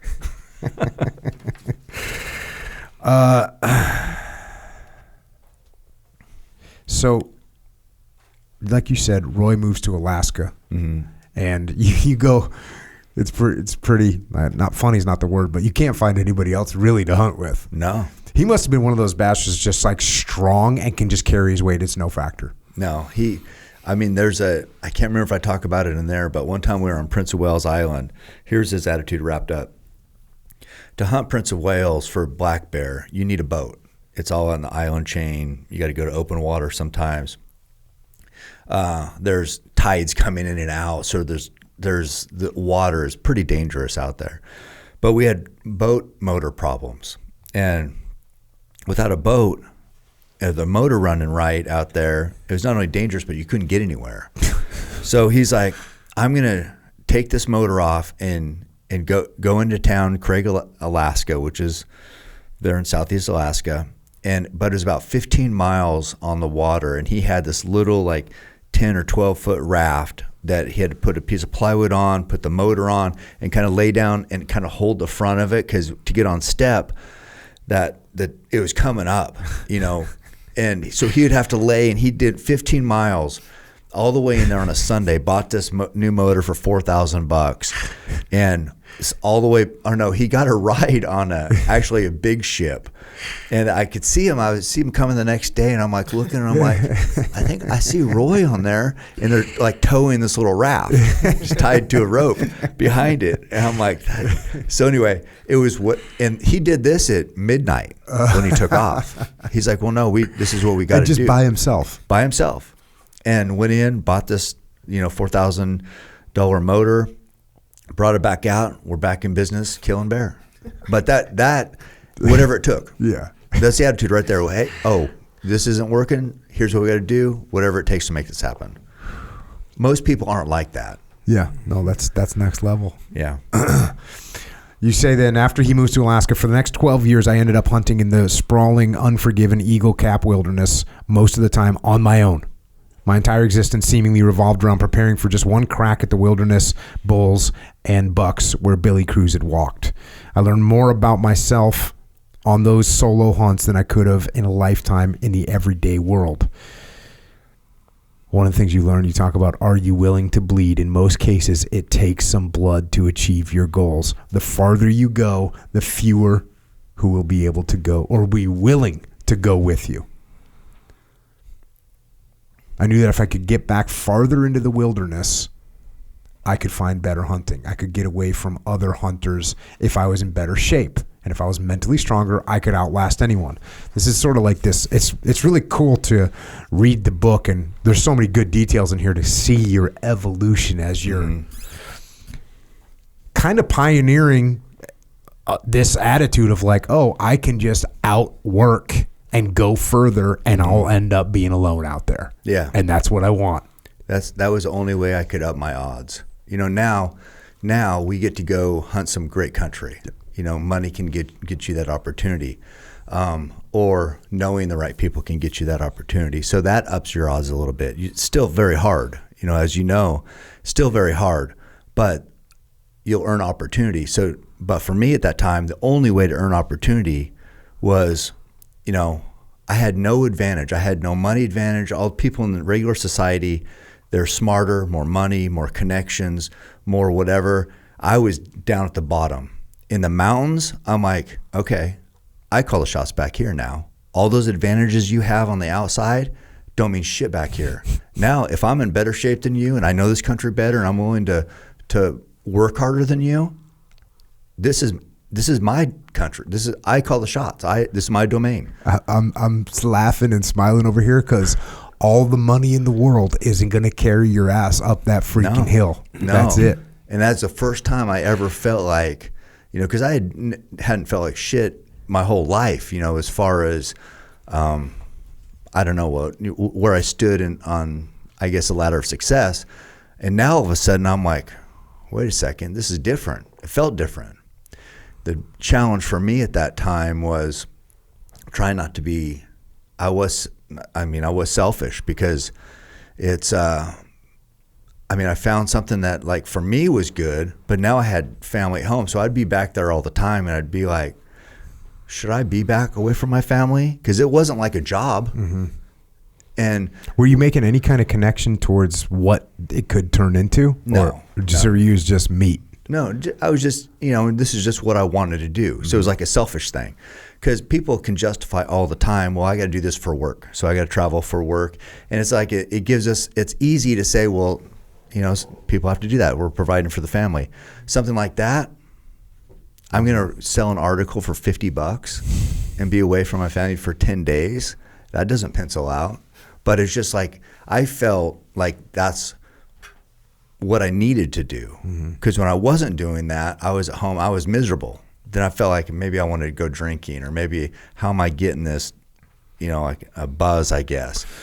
But I used to get home from work at like 6 o'clock, maybe 7 o'clock at night, walk in, put my work bag down, pick up my jiu-jitsu bag, and go to jiu-jitsu for 2 hours. And I did that every night. I did that every night. And I remember sometimes where my wife would be looking at me with just like a combination of anger and lack of understanding. Like, not like what are you serious right now? Like, this is what you're doing? Yeah. We got 3 kids and you're home for 9 minutes and you're going to leave. Right. And I did that every night. And, when what was interesting was my wife eventually realized that if I didn't do that, I wouldn't be happy. I would be like not have a good attitude about stuff. Right. Cause I felt like that was what I needed to do. And yeah, I unfortunately, I never really thought about it as being selfish until you just said that right now. I guess I realized it even at the time, but I always kind of rationalized this thing where I'd kind of relate it to my regular job, where I'd say, well, hey, I need to be able to do this in case I end up in a situation where I got to use this stuff in combat. And that'd be kind of my rationalization. And I'd even try and rationalize that to my wife sometimes, but my wife's not an idiot. And she'd be like, hey, listen, you got freaking a rifle, a pistol, and 2 knives, and you think you're going to have to choke a person out on the battlefield? Yeah. So, yeah, it's, I think it is, you have some like primordial urges as a human, to fight or to hunt. Like, it seems like it's almost caveman brain. For me, it got really focused on fighting. For you, it got really focused on hunting. Both those are total primal instincts to have, know? So here's an example. You got the book of how you're living your life. On Friday afternoon, I'd leave work around 4 p.m., driving through North Portland, arriving at 1 a.m. at my Eagle Cap trailhead. I'd load up my pack and start walking. Try to get 12 miles or so in by first light. I wouldn't sleep. Get back in there by first light Saturday morning, be able to hunt or scout until Sunday. Then I would hike out and drive home Sunday night. Being back at work on Monday morning. 2 nights no sleep, 2 days at scouting or hunting. If it was the season, it was worth it. These trips gave me the confidence to do my long solo hunts. I was testing myself, passing each test. What caught me on that one was like, this isn't even hunting season. This is, you're just going out there to scout and get to know the terrain. Yeah. So it's your wife is pissed. Right. I mean, so it kind of is frustrating a little bit. And at that time, I wasn't like, oh, I'm going to prove all these people wrong. I mean, kind of, I was proving people wrong, I felt like, but it was more like I just felt like I needed to do that, or I wanted to do that, maybe to be selfish. But now people see like where you are now, and you write a book, or, you're teaching leadership, and, there's like, people see everything, like you get a lot of attention because now you're somebody. But it was the dues you paid going to every night. You'd go to training after work, or if I do that, the reason why you get to here is because you had all that sacrifice. You made all those sacrifices for time and for work. And it's just like, I wanted to ask those people, what the fuck are you doing? What you're worried? I mean, where have you sacrificed? Yeah, of course it's easy to be envious of this when you're like, oh, you got this many followers and you're sponsored or this or that. It's like, yeah, what about all the grind? Mm-hmm. And the grind where I would be back there and I'd be like, I shouldn't be back here. And I should be at home. I should be being a dad and I should be this or that. And then I'd be like, well, you can, and you kind of alluded to it, you can justify almost anything. And I'd be like, well, no, I'm not going to be happy if I'm back here, and I'll be a better dad when I get home. And I'll be, I'm showing my kids. And when I got a little older, I'd be like, well, I'm an example for my kids and showing them what hard work can lead to. I 100% use that one. I 100%. As a matter of fact, I would tell like other SEALs, if they would get worried about, hey, I'm going on deployment again, I'd say, listen, man, guys have been going on deployment for thousands of years and leaving their kids at home. And that's the example that the kids see, mm-hmm. That the dad's going on deployment. And by the way, when you went on deployment back in freaking whatever, 500 years ago, your deployment was 7 years long. Right. Your deployment was 5 years. Even World War II. In World War II, you left for war in 1941 or 1942, and you came home when it was over. Yeah. That's some commitment. Yeah. So, because guys would get, the reason that this would get brought up was guys would get worried about, primarily they'd be worried about like their sons. Mm-hmm. Hey, I feel like, I'm leaving my son too much. And I said, hey, the moms have been raising young warriors mm-hmm. for thousands of years. Right. You don't need to worry about that. They're going to look at you and think, hey, this is what I'm supposed to do. Yeah. So they'll figure it out. But sometimes that justification would kind of turn into some rationalization for me training jiu-jitsu on a Thursday night after I've been freaking training all week or whatever. Well, and the dads have to be gone for the moms to be able to use wait till your dad gets home. True. That's how they raise those warriors. Speaking of all this, I'm a worker. The truth is I've always worked really hard because I've never really felt like I had a ton of natural skills or talent. It would feel unnatural for me not to have a regular job. I feel like such a life is reserved for someone who's a star, and I don't think I got that. So I grind it out. I grind it out at training and I grind it out at work. Not taking a day off is my only edge. I can't just say, today I'm not going to run. I've sacrificed enough. No. That's what everybody does. Everybody has an excuse. Everybody has a reason. You can always come up with a reason not to go after a challenge. So I've learned to never care what the excuse is. It's never valid. That's my attitude, and that's my edge. It's how I've built endurance and fostered resiliency. There are no rest days in my schedule, and is the reason I excel. I think it's like no factor. No factor. Well, people say like, oh, you take rest days? I'm like, life gives you rest days. Yeah. You get the freaking broken water heater and all of a sudden you're dealing with that. Mm-hmm. Or, you get a travel day where it's like, hey, I'm going to be traveling at whatever time, and then the plane lays over and you're in the airport for 4 hours and you're layover and like, okay, life is going to give you rest days. Right. I don't take them voluntarily. Right. It's not happening. Well, I have a hard time. Like even yesterday, Rihanna went out and Evan was out skydiving and Andy was out there too. And I paid to actually go, and I'm like, I actually want to go on a run. So I did 14 miles here, went up to the top of the hill over here, ran along the beach, and just would rather work instead of skydive. So I don't know, maybe I missed out on something, but it's I just don't. I feel better. I don't know. I just don't feel good unless I've sacrificed. Mm-hmm. Sweated, worked, so I can go to bed at night and be like, well, got it done today. Yeah, we just had a guy on the podcast named Andrew Huberman, and he's a neuroscientist. Oh, I love him. Yeah, he's a stud. But one of the points he was making is that free dopamine, mm-hmm. dopamine that you don't earn, is like the worst thing in the world. So dopamine that you get from your from your phone. Yeah. Dopamine that you get from a chocolate chip cookie. Dopamine that you get that you didn't have to earn is like the worst thing in the world. And that's probably what you feel, is you probably feel like if you don't earn that dopamine, it doesn't feel right. Yeah. I mean, and people always say you overtrain, or you've heard all the sleep thing. People love talking about, or you get enough sleep. And I don't know. I just don't care about any of that. I mean, I'm going to train every day. I'm probably not going to get enough sleep, but it's like that is the only edge. Yeah. Just to sacrifice more. That's the Yeah. only reason why anybody knows who I am. Hard work. By the way, this whole time you're writing for bow hunting magazines, local magazines. You get rejected.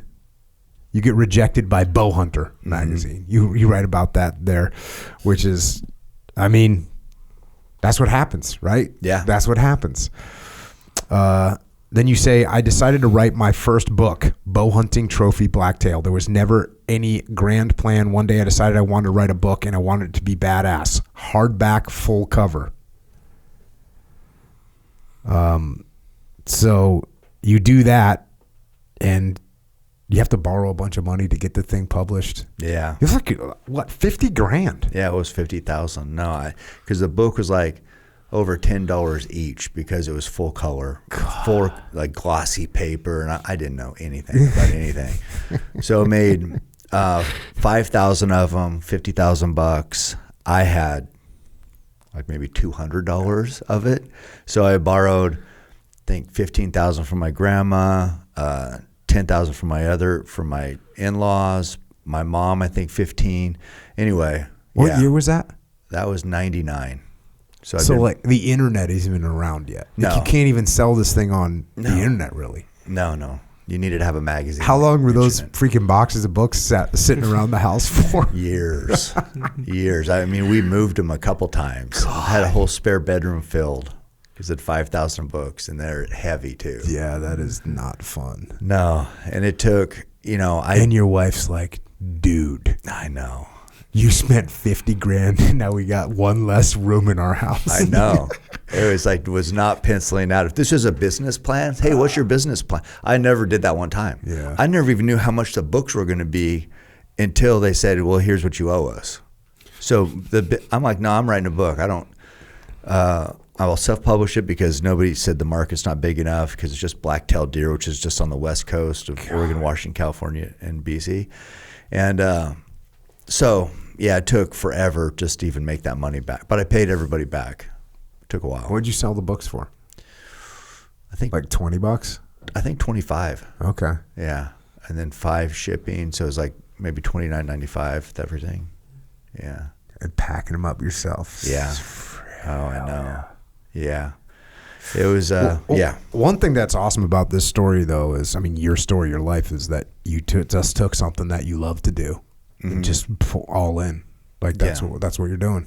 Yeah. And that's, I mean, I don't know how it's worked like this, but it's just been my journey. But like, I've never been like, well, I want to meet Tiger Woods, so I'm going to try to golf. You know what I mean? It's like everything I've done, I've met a lot of amazing people only through what I do. Mm-hmm. It's never been like just to meet these. So I've been able to train with Olympians and do all this thing just because it's like, no, they're helping. I care about this to build endurance, so I'm going to run with an Olympian to see what I can learn from them, or to train with these biggest badasses, or to lift weights with these studs, Mark Bell. Mm-hmm. I have those chances to interact just through my thing. I haven't changed anything that I do. It's just what I do, but it's staying true to, I'm a bow hunter. On my Instagram bio, it just says bow hunter. Mm-hmm. And because of that, I'm sitting here with you guys. Yeah. I mean, how incredible is that? I mean, it just doesn't seem real. That's funny because I'm thinking the same thing over here. I'm like, hey, this is freaking awesome.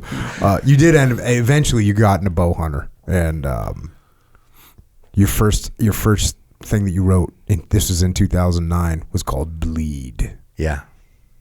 Hell yeah. Now we get into this little section of your life. I'm going to fast forward. I started running just for the test to push myself up to 2,000. The most I'd ever run was a 10K. Then one time I entered a 7.3 mile race in Salem, Oregon, and guys thought I was crazy for running that far just to get in shape to hunt the blacktail woods around home. Then I ran a half marathon. Then in 2003, I ran my first marathon and finished third overall. Your first marathon, you finished third overall? Mm-hmm. That's freaking legit. This was about the time I really began to notice that my physical condition could play a huge impact hunting in the woods. This was where I could improve my game. Mm-hmm. And it wasn't like that was a Boston Marathon I got third in. It was like a pretty small marathon in the gorge. So it was from the Dalles to Hood River, but I did get third. Still. Yeah. Hell yeah. Since that first marathon, I've competed in ultra marathons when in peak shape just prior to bow season. I run at least 20 miles a day. I've ramped it up in an effort to gain not only physical but mental strength, and it's paid off in many years of consistent success. You do the Bighorn Trail Run. That's your first ultra. Yeah. Which ultra is anything over 26.2. Right. Yeah. You got this. You've been writing your whole life, kind of, and it shows in this book. Awesome stories. You say I led the race until mile 24 or 25. The problem was the race didn't end at mile 24 or 25. Yeah. 32 miler. I finished second overall with a time of 4 hours and 53 seconds. It was a great day to be alive. On almost all the races I run, at some time or another, I want to stop and throw in the towel. Similarly, on many tough hunts, I want to quit and go home to the good life. So why don't I quit? What resides in me to keep going? Maybe it's because I don't want to let people down, because I'm a regular guy coming from a regular small town who dared to dream big about being special and finding some success in life. Maybe I've always felt like proving people wrong. As I started running marathons, I realized the connection between endurance racing and hunting, because in both disciplines, you're facing huge barriers that make you want to quit. No one's going to judge you if you quit a hunt. Most people would fail on a hunt. The same goes for an ultra marathon. Not many could call you a failure if you didn't last to the finish of a long ultra, because most people likely wouldn't even toe the starting line. But to me, failure feels like all those people who've doubted me over the years were right. I can't have that. So now you got the full-on connection between the better shape I'm in, the better I can hunt. Mm-hmm.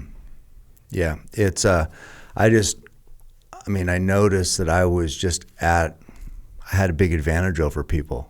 I could see people get fatigued. If I was with somebody, it was just different. And I'm like, I learned that if the hardest thing you've ever done is that hunt, that's bad. It's not good. You'll fuck up so much. You have to be on such, precision and making good decisions. You have to be at your very best. So if you're fatigued, or if you're thinking about home, or all these different things, it's taken away from where your focus should be, you will fail. Mm-hmm. And I noticed that, or I realized I need to be at my very best even at the end of a long hunt. And how it made sense to me was that at the end of a long hunt, instead of being diminished, you should be better, because you're getting more dialed into the mountains, you're understanding the animals and their habits, you're getting more mountain tough. And so if you weren't fatigued or have any of those things with time that comes in the mountains, like that wears on people, if that wasn't wearing on you, by the end of that hunt, you were going to be at your very best. And I killed a lot of animals at the very end of the hunt. Mm-hmm. So, at one point, the Oregonian newspaper ran an article, and the headline reads, "Bowhunter beats Armstrong." Yeah. Tell us that story. It's in the book, but give us the background on that one. Yeah, I knew. So Lance was retiring from the Tour de France, and he had won 7 straight. It's that next year was, let me think. I think that was in 2006. He ran the New York Marathon. And I'd been a big big Lance fan. This is before all the whatever people want to say about PEDs and all that. It's before all that. So he was just like had overcome this, and he was like a hero. He's still somebody I look up to just because he was the very best of what he did. So he was running this marathon, the New York Marathon, and it's my first year running it. It's kind of hard to get into. It's a big race. And so I thought, well, I want to try to beat the greatest endurance athlete of all time. And so I ended up, I beat him there. That was in 2006. And then we ran together actually for half the race in Boston in 2008, and I beat him there too. Of course, it was like a one person, he didn't even know who I was. So it wasn't like this is a Cam versus Lance head to head. He was a superstar. I was just some dude. It's like if LeBron James goes to open gym and somebody, somehow travels and gets some hook shot to go in. They dominated LeBron. Yeah. So it's kind of like that. Yeah. He didn't know. It's like beating someone at open mat, or you're like someone passes your guard at open mat. They're like, hey, I crushed Jocko past his guard. Like, I didn't even know that we were. I was just out there having fun. We're rolling. Right. So I was the guy who passed your guard, and Lance was you. And yet somehow it makes the cover of the Oregonian. I know. Jocko's guard gets passed by Bowhunter. Exactly. It was so unjustified, but it's. Hey, all I cared about was is that it just referred to me as Bowhunter. Yeah, that's badass. It reminds me of, and just everybody loves the movie 300, but do you remember when he's like, well, what's your profession? What's your profession? That's such a great part. And then, so I don't have that's what I do is Bowhunter. Now, did you talk to him during those two races? Didn't one of them, you ran with him for a while, and you were like talking, right? Right. Yeah.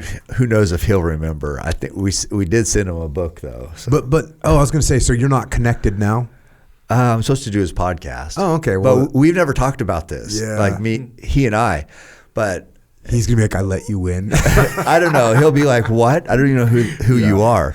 But what I remember, this could be a version. You know how you tell a story to yourself so many times. Yeah. It's like it becomes the truth. It never happened, but it's like now it's like I remember Roy told me this one time. He's like, we went on this moose hunt, and I've been like, yeah, I've actually never had a shot at a moose. And he's like, you blew it on a giant bull. And I'm like, when? He goes, remember on the river in the pouring rain and you hit low on that giant bull on the other side of the river? And I was just like, oh my God. I had totally blocked that out of my memory. I had made this truth in my head that I'd never shot at a moose. No, I just didn't want to remember when I blew it. I had definitely shot at one and blew it. So anyway, who knows if this Lance story is kind of like this, but all I know is we were running and I was running behind him and I was hurting, just dying, like mile 13 of the race. And I remember it was behind him. He had this gold singlet on like he always wore because like a call to the tour. And I was looking at his calves and I was like, God, he's probably just feels strong. He's not tired at all, not fatigued. And I was like, God, why can't I be an Olympic athlete? He made the Olympics too. And I just thought he was probably just fresh as can be. And I'm just this fucking 40-year-old dad dying. And I get up. I'm like, okay, I'm gonna go. I don't care how bad this hurts. I might just burst into flames, puke, throw up, collapse. Who knows what's gonna happen? So I fight. It takes me a while, and I get up beside him. So we're running side by side, and he looks over, probably because I was staring at him. Who knows? Maybe I was touching his arm. I don't know, but he goes. Is this Heartbreak Hill? And I said, no, not yet. I said, it's still up here. It's like, oh, fuck, I'm dying. And I was just like, oh, I'm dying too. But I didn't know you were dying. So that gave me like a weird boost. Yeah. This man God is dying. And here I'm a regular man and I'm dying. So it's like, okay. So we kept going. And he ended up saying, hey, what's your pace today? And I told him, he's like, do you mind? Who knows if this happened? I think it did. But he said, do you mind if I run with you? And I'm like, no. It's like, yeah, you're 250. So we ran together and yeah, it's just like shared a few words. I remember people like, Lance, 10,000 times. I remember this one guy ran up by him and he goes, I had testicular cancer too. Lance is like, I mean, we're running this race, and it's like I don't even know how you're supposed to respond. So it was just a weird. But I was right there for all of this. Anyway, I was finished 12 seconds, I think, or something ahead of him in that race. But we had this connection. Yeah. So much so. The only reason why I didn't make it up. So even though we're saying that it was the race between you and him, but it was really only in your mind. Yeah. When someone starts pulling ahead of you in a run, that's a thing, right? Yeah. So at some point you had to start pulling ahead of him, right? Yeah. I mean, he had this. There's a motorcade around him because the elites finished at probably 2:10, 2:08, 2:08, and we were back at 2:50. So they had finished. So then the story for the TV was Lance, because Lance was running Boston. So there's like this motorcycle and it had a camera on it and all this stuff. And so there's some overhead shots and we were on TV. And my wife, I had told my boys, this is in the book too, but I told my boys that, hey, I'm going to go to Boston and I'm going to beat Lance Armstrong in the race. Again, Lance doesn't know anything about me. But anyway, they thought I was like, just talking out my ass. They would laugh, and you can't beat Lance Armstrong, because they'd been watching him on TV forever. And he was such a legend in the tour. He'd just, cocky and blow by people and just dominate and rub it in their face. And it's like, so it was like, he had this thing about him and this aura. So I said I was going to go back there, run with him, and then beat him at the end. They laughed. And so then on TV, I'm running with Lance Armstrong. I have this camo top on that I cut the sleeves off of. He's got all his Nike gear. And there I am. And we're running. And then so at the end, I'm like, well, I told myself, I'm not going to fucking run this whole way and not do what I said. So I took off and came across and he had his own finish line, so he had to veer over to the right. But the reason why I think maybe I didn't make all of it up 100% was because he finished and then he pointed at me, and I went over there and we shook hands and said, good job. So we had whatever. So and they got a picture. I can't remember if it's in the book or not. It is. Yeah. But So I mean, it was for me, dude. That felt like I was almost athletic, at that time. I was like, it would be like winning a gold medal, I thought. So it was. And you got home and you told your kids, like, see? So they saw it. No, they saw it. They were watching. Well, True was at home. He's watching. And then here's how big a deal Lance was at the time. They announced it on the school intercom that Tanner and Truett's dad beat Lance Armstrong in the Boston Marathon. So, Eugene is known as a running capital of the world. Yeah. We have the Olympic trials there all the time. So running is kind of a big thing there. So and everybody knows Boston, everybody knows Lance. So it's like a perfect storm. But for me, it was epic. When are you recording with him? I don't know. We have to schedule it. Oh, okay. Yeah. So I was going to say, if you get this podcast out, hopefully he won't hear this one before he gets you on, because otherwise he'll be like, oh yeah, I totally remember you. Yeah. I don't know. Either that or he'll be ready for you. I know. And he'll be like, no. Yeah, that did not happen. All right. So speaking of running, here we go with over 17,000 feet of elevation gain. The Bighorn 100 was one of the toughest 100-mile foot races in the United States. It would be my first ultra over 50 miles. The previous year at the Bighorn 50, I finished third overall. It would be my first race where I would be required to run through the night. My wife was having second thoughts and tried to persuade me to reconsider. You said I've already done a 50-miler. My goal is to find out exactly what I can do to find where's my breaking point. So at this point, you've done some 50-milers, and now you're going for the hundo. Yeah, because in the ultramarathon world, it's until you do 100, it doesn't even. It's like, I don't know. They just don't even really count it. Like the 50K, which is 32 miles, or the 50 mile. It's like, well, have you done 100 yet? So that's like the barrier of entry for the ultra world. Yeah. And I hadn't. So that was my first one. And you say the Bighorn 100 is an out and back run consisting of 76 miles of single track trail, 16 miles of rugged double track Jeep trail, and 8 miles of gravel road with 17,500 feet of climb and 18,000 feet of descent. So I looked at the map of this. I went online and looked. It looked like, so it sort of looks like you're going up and down mountains the whole time. Are you going on a ridgeline or something? Or what is it? Or in and out of mountains? No, so it starts, you start pretty high, and then you go up to 9,000 feet, then you stay on the ridge, then you drop all the way down to maybe 6,000 feet, and then you climb back at the 48-mile mark as a turnaround. God. And that climbs from 6,000 back up to about almost 10,000, probably 9-something. But it's a gradual climb up, and then you reverse and come back. That's what struck me as very sucky when I looked at it, because I was like, oh, it kind of looks like, because they have a profile shot where they kind of just show you the elevation, and it's up, down. It's basically up, down, up, down, up, down, up, down, kind of descending, right? Up, down, up, down, up. You're kind of slowly descending. And then I read your book, and I was like, oh, and there's a turnaround. Right. So you go up, down, up, down, up, down, up, down, up, down, and you're kind of descending. And then it's up, down, up, down, up, down, up, down, up, but going back up. Yeah, there's a grind from, I remember this specifically, from I think 60-something to 82. And so hard. It was it was up the whole way, and it's starting to get hot. And it's like you'd been running all night. And you said even 20 miles into it, you borrowed a Camelback from somebody. You got that thing wearing holes into your back. I did. I never trained with it. And you went out of the gate like Prefontaine, just going hard fast, as you could. Went out. It was like the 800 meter back in middle school.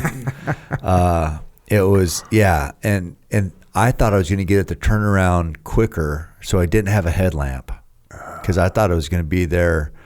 I had in my head, here's what I'm going to do. I'll get here at, right when it's starting to get dark, but I didn't get there till about 12 hours into the race. And so it'd been dark for a couple hours, so I'm up in the snow. There's snow up there at the turnaround.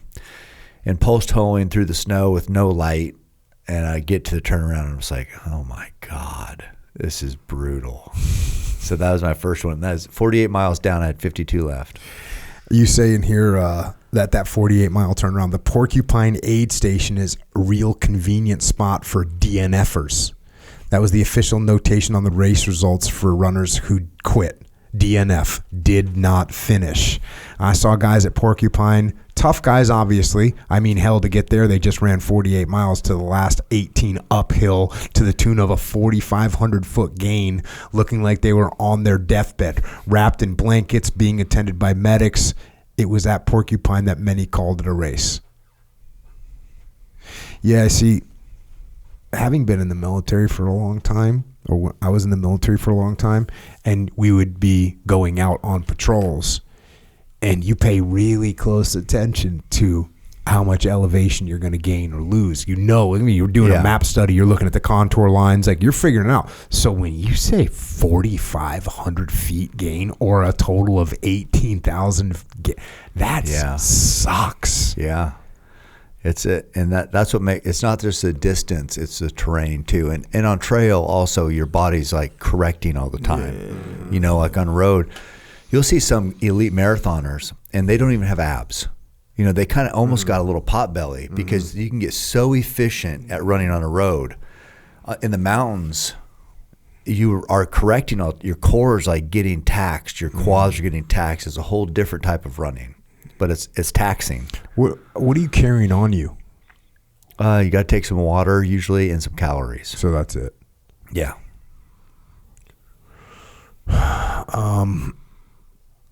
You were trying to do it in how long? 24 hours? Yeah, that's always the goal. If you can break 24 hours and 100-miler, it's legit. You're legit. Mm-hmm. At 12 p.m., I topped out at mile 82. I was at 25 hours now. It's not under 24. And I still had 18 miles left. By 3:10 p.m., I reached the last aid station at mile 95. When I got to mile 95, Tanner was there waiting for me and ran the last 5 with his old man. That a boy. I told him I couldn't stop because of my knee, and said we had an hour and 50 minutes to run 5 miles. Yeah, I definitely wanted to get in under 30 hours. Right, being right. 29. So And was Tanner just like, I mean, you can run 5 miles in 30 minutes. yeah, I mean, he was, I think, 14 at the time, and I kind of took him just kind of, you know how we talked about, we always try to justify. Mm-hmm. So I'm like, well, if my son's there, it's like I'm not really being selfish. So he had to stay in the hotel by himself for a whole day, 29 hours. I had somebody give him a ride to that aid station to go the last 5, and he didn't even really want to do 5. So, but I was going pretty slow at that time. At 4:20 p.m., 100 miles were in the books. Official time, 29 hours, 20 minutes. I was a 100-mile ultra marathoner. I earned my first 100-mile belt buckle. Yep, that's what you get instead of a medal or a trophy or anything. You get usually a belt buckle. Is that just like out west, or is that everywhere? I don't know. Maybe out. I'm not sure. Yeah. Check. 100 miles. Yeah. Fast forward a little bit here. You say, in the final year of my dad's life, he reminded me once again how much I respected and admired him. From the moment doctors discovered a lump on his liver, Bob Haynes began his fight with cancer. It was an aggressive form of cancer, but he never gave up. For 18 months, he waged a war against it. I'm going to beat it, he told me. Everybody who gets cancer says this, and sometimes they do. So your dad comes down with liver cancer. You talk about that in here, and as you're talking about that, you still are working your job, you're still being a dad, and you're still training, and you're still running. Mm-hmm. And you have a goal, and you say the most coveted award in the ultra-marathoning world is the Silver Buckle awarded at the Western States Endurance Run. It's the most famous 100-mile race in the world because of its history and competitiveness. I earned my buckle in my second 100-miler by finishing in under 24 hours at 22 hours and 41 minutes. In my world, if there was ever a comparison to an Olympic gold medal, it would be this silver buckle. So you're going to go for this thing. On the drive down to where the race started in Olympic Valley, California, I talked to my dad on the phone, and he didn't sound good. He'd been battling cancer for a year and a half, so I knew in my heart he was nearing the end of his fight. As I ran, I took some solace in knowing he was following my progress live on the WS100.com website. At 3:41 a.m., I crossed the finish line in Auburn, California, and in doing so, earned my silver Western States buckle. I just logged a nearly 7-hour improvement over my first 100-mile race. I started out the race supremely confident, but during those 22 hours and 41 minutes of reflection while running, doubt crept in more than once. Through those struggles, I kept telling myself that my pain was temporary. In a few days' time, I would be healed up and richer from the experience. For my dad, there would be no healing. There would only be deeper and more debilitating pain and sickness, then death. I finished the race that Sunday morning. We drove home that day, getting home very late. I went to work the next day. I will never forget looking into Dad's eyes upon my return from the race and saying, "Dad, I wish I could give you some of my strength." "Don't give up on me yet," he told me. He still thought he was going to beat it. I will never forget his will to live. A handful of days after I earned my silver buckle in the Western States race, my dad passed on early in the day on July 5th. The pain of losing him was much worse than any I'd felt before from the races, life, or anything.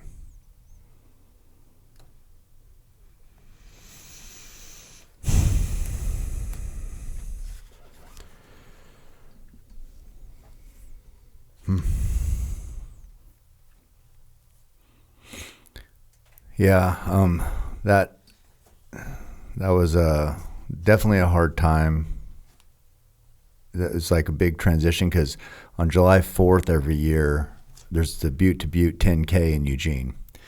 My dad, he lived with my stepmom Candy pretty close to the course, so they would walk down to Dairy Mart, and we'd be doing the 10K and run by him every year, forever. And so I'm running that day, July 4th, 2010, the day before he died, and I was getting up there by Dairy Mart, no dad. And so he never missed, it's like I said, running is so important. The Butte to Butte's the biggest race in Eugene. So it was, I knew, but people with cancer, it's just like it's always this thing. Known quite a few people who have it, and everybody's going to beat it, and you just know, and it's heartbreaking because they're not going to beat it. The chemo is going to, you can only take the chemo so long, so the cancer is held back for a while, but then once you got to stop the chemo because your body can't take it, then the cancer comes back harder. And it's like everybody kind of knows the routine, but nobody wants to talk about it. But I knew. And so then not seeing him there that day, and then, then he died early in the morning on July 5th, and had to go over there, and, it was just when somebody dies at the house like he did, you have to have the funeral home or whoever, the coroner or whatever, come over. So he comes over and he's by himself. And my dad's room is upstairs, and he's like, I said, how are you getting him down? He's like, well, could you help me? And so we had to put him in a bag and had to help carry him out. And it's like, I don't know. It's one of those, you just never forget that. And so it's just death, this journey, your dad not being around. It's like, it makes all the other, like I say in there, the physical pain seem like nothing to me. What did your dad think about the freaking 100-mile races? Because those weren't really around when your dad was running. No, he probably, he would act like he cared, but, he was more of a Olympic event person. Pole vault, high jump, running. The ultras are kind of like a weird offshoot of that, So he was probably like, well, he'd probably think it was better than bow hunting because he never hunted. He's just an athlete his whole life. So he would say, when I'd kill an animal, I'd lose brain cells. So he was like pretty liberal. South Eugene's a pretty liberal school in Eugene. And he was track coach there forever. So he never got the hunting part, but he, so the ultras were probably a little better than hunting. He could celebrate those a little more, but still not quite as good as, real track. Yeah. I don't know. There's something I don't think like dads are ever impressed by anything you do. No. They're always just like, well, That's tough. That's a tough crowd. Yeah, for it's a tough kid. crowd. The old man's a tough crowd for sure. Yeah. I remember I was with Leif, who I wrote Extreme Ownership with, and we made the New York Times bestseller list, right? And so I called my parents. I was like, hey, and Leif remembers this because I had him on speakerphone. I was like, hey, just found out we made the New York Times bestseller list. And my mom's like, well, what really counts is how long you stay on there for. Jeez. And I was like, cool. That was your mom? All right, yeah. I was like, cool. Later. Yeah, good point. Yeah. I was like, cool, yeah. My bust. Later. Sorry about that. Yeah. Sorry for bothering you. Good times. Yeah. I just wanted to taste that thing. I'll taste the very bottom. Just taste it. Dude, 1 minute. I'm gonna go on record saying if your book doesn't, it'll make it. I'm going on record as saying it'll make it. It'll make it, dude. The freaking the tour you're doing right now, it'll make it. I hope it'll so. make it. Yeah, and they're, It's not based on sales. It's based on whatever their weird voodoo is. Yeah. It'd be the upset of the century if it makes it. Well, you know Jordan Peterson's book, 12 Rules for Life. Have you ever heard of that? Yeah. It's literally the biggest selling book in the past, I don't know how long. Yeah. It didn't make it. So that is, yeah. I don't know. Yeah. They got their own things they're promoting over there. Yeah. Anyways, going back to this book, you got a whole section in here on a bunch of people. Courtney, how do you say her last name? DeWalter. You got Courtney DeWalter, Michael Chandler, Conor McGregor, David Goggins. You talk about Jordan, Kobe, Brady, Tiger, Steve Prefontaine. You just got a bunch of awesome freaking athletes and studs that you talk about kind of what you take away from all of them. So that was a pretty cool section. And then, like you said, you've gotten to meet all these people and freaking hang out with them. And yeah. Did you meet Tiger?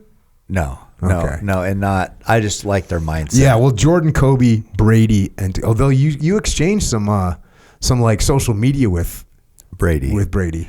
Yeah, and I have talked to Connor before, but all I ever said to Connor was, this is kind of, he's on his come up. And he was like really taking off, and he was sitting there. Joe had the hook up for the seats, God bless Joe and the UFC.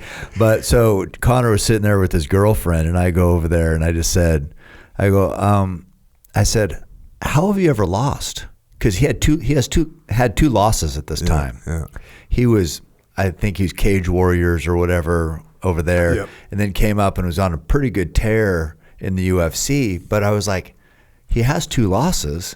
And I said, how have you ever lost? Because you seem unbeatable right now. Mm-hmm. He's like, well, I was just young, just wasn't that good. So anyway, that was the only time I've ever really exchanged words with him. But and I never met Kobe, but I took a lot. And Jordan, I haven't met him, but that mindset, the winning mindset, everybody can take something from those guys. Yeah. How good was that documentary, The Last Dance? Oh my God, I loved it. Loved it. Yeah. Speaking of dads, you know how, well, like, dads never listen to anything that you say. Right. So my dad's a sports fanatic. Mm-hmm. And I go, hey, you should really watch this thing, The Last Dance. I don't know. Like, it's, I can't get him to watch it. He still hasn't watched it. He's the one person in the world who hasn't watched it. He's the one person in the world who is a basketball fanatic, coached but basketball. Because you brought it up? Refereed basketball. And I said, hey, Dad, this is probably like the coolest thing that's ever been made about basketball from a media perspective. Yeah. You should really watch it. You will really enjoy it. Yeah. You should have told him not to watch it. That's what I should have done. I should have told him it was stupid. Yeah, I know. They did such a good job. Oh, and it's so good. Jordan's mindset, oh my God. Yeah. How do you not? I love when he's like getting on the guys. Oh, yeah. Yeah, all those. And then the next, I grew up, and you probably you're older than me, but by the time Jordan's time was here, I was already in the military, so I wasn't tracking as hard as I was in the 80s. Right. When it was, the Celtics and the Lakers. Yeah. And me being from New England, it was like Celtics 100% all day long. Yeah. And Larry Bird is like a god. Oh, you know? And then you have Larry Bird, because Larry Bird's attitude is savage. Similar. And, the thing that they say about Bird, and they say this and you can go back and forth and whatever, but, that Bird wasn't as athletic as a lot of players in the NBA, but he was just such a hard worker that he was just going to outwork you, and that's what he was going to do. So my mindset was always like, I'm just going to have to work harder, like Bird. Yeah. Like, and that, my dad, when I played basketball, if I didn't come home with like skinned knees from diving on the floor, then that was like a fail. Right, exactly. Well, me and Tanner was a basketball player. And we had so many battles because I was probably like your dad. Uh-huh. And I would just be like pissed the whole time watching him play. He would score 32 and a half one game. And I'm like, you're not even playing defense. Yeah, I am.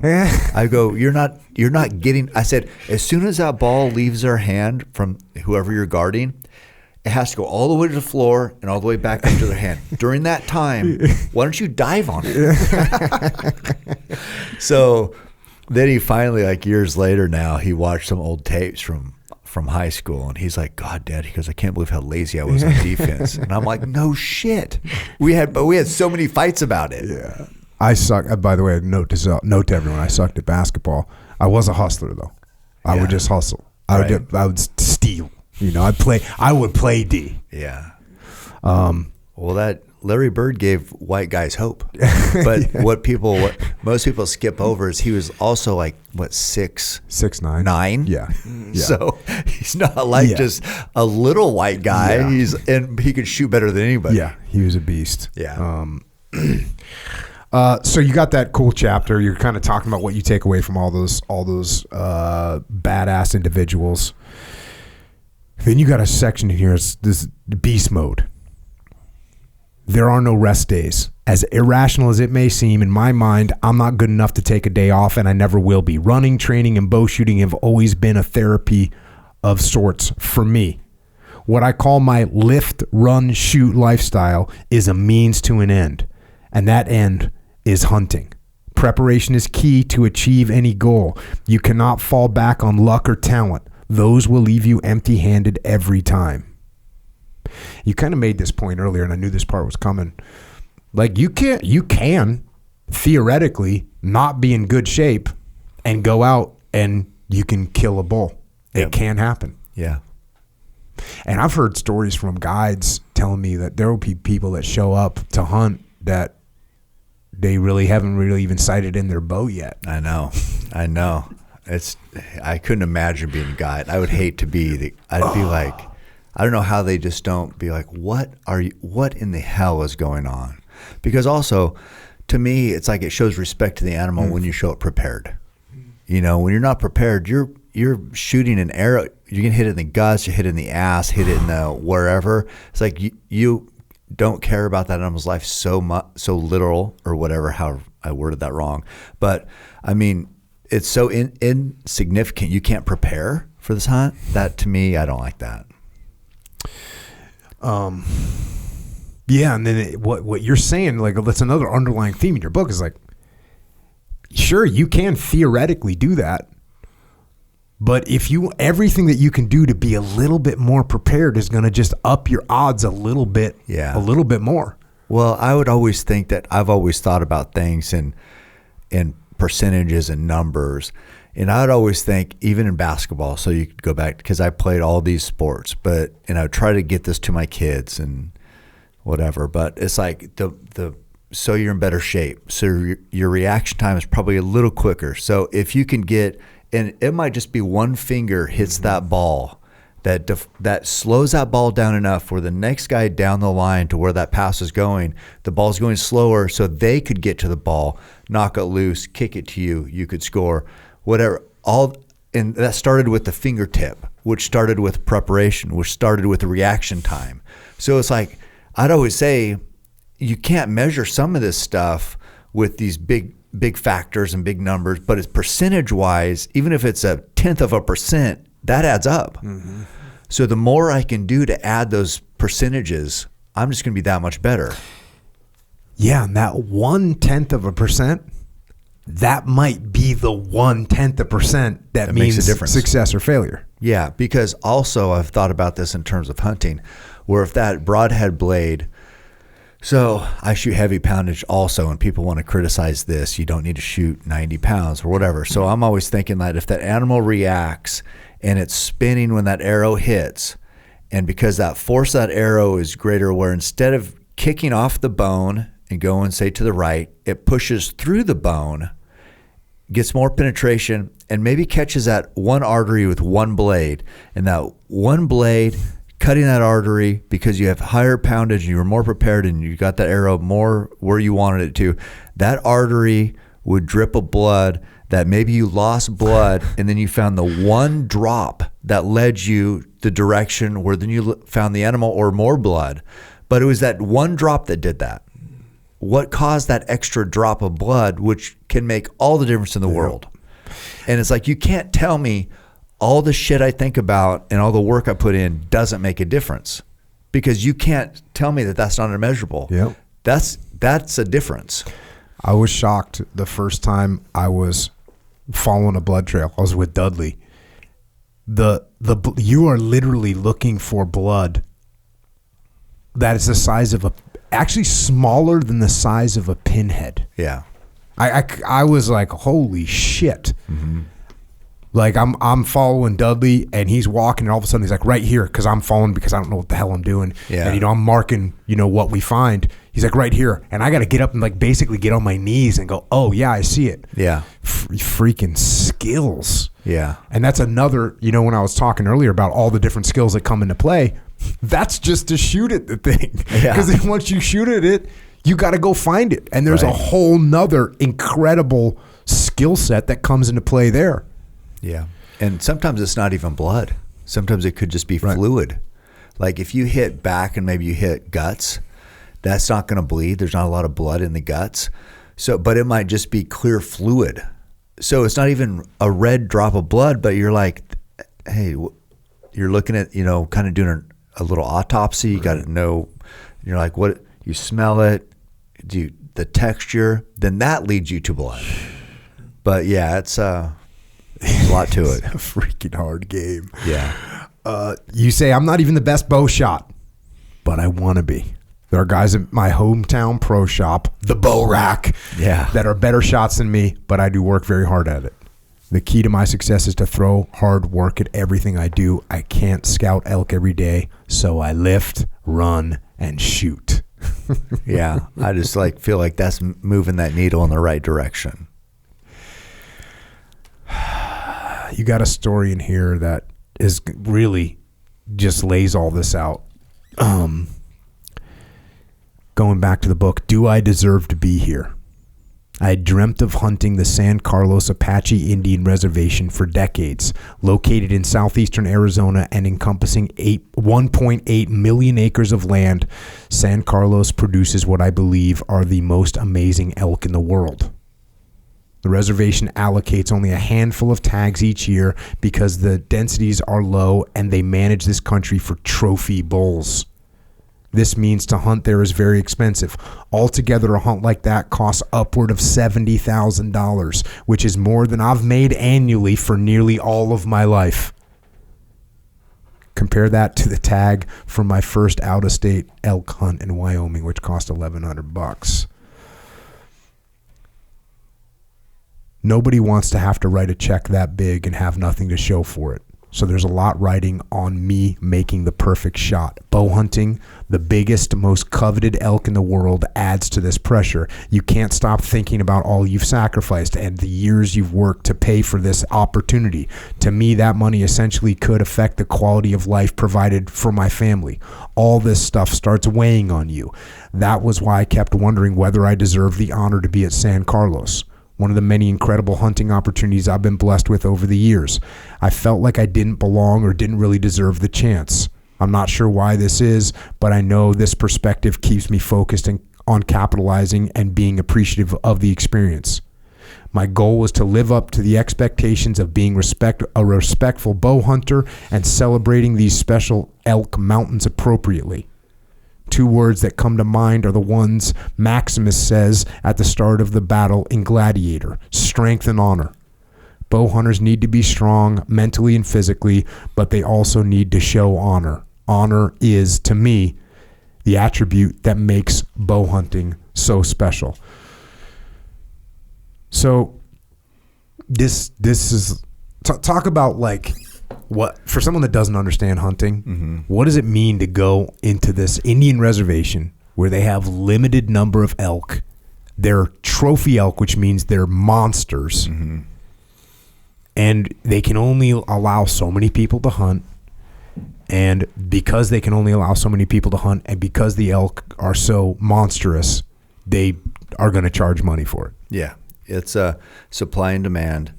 This place, years ago, 20 years ago, there'd be a VHS tape out and it would say, giant bulls of San Carlos. We used to watch it at the Bow Rack. And these bulls seemed surreal how big they were. Not even the same species from the elk that we'd hunted. You know, giant bulls, 400-inch of antler, which is huge.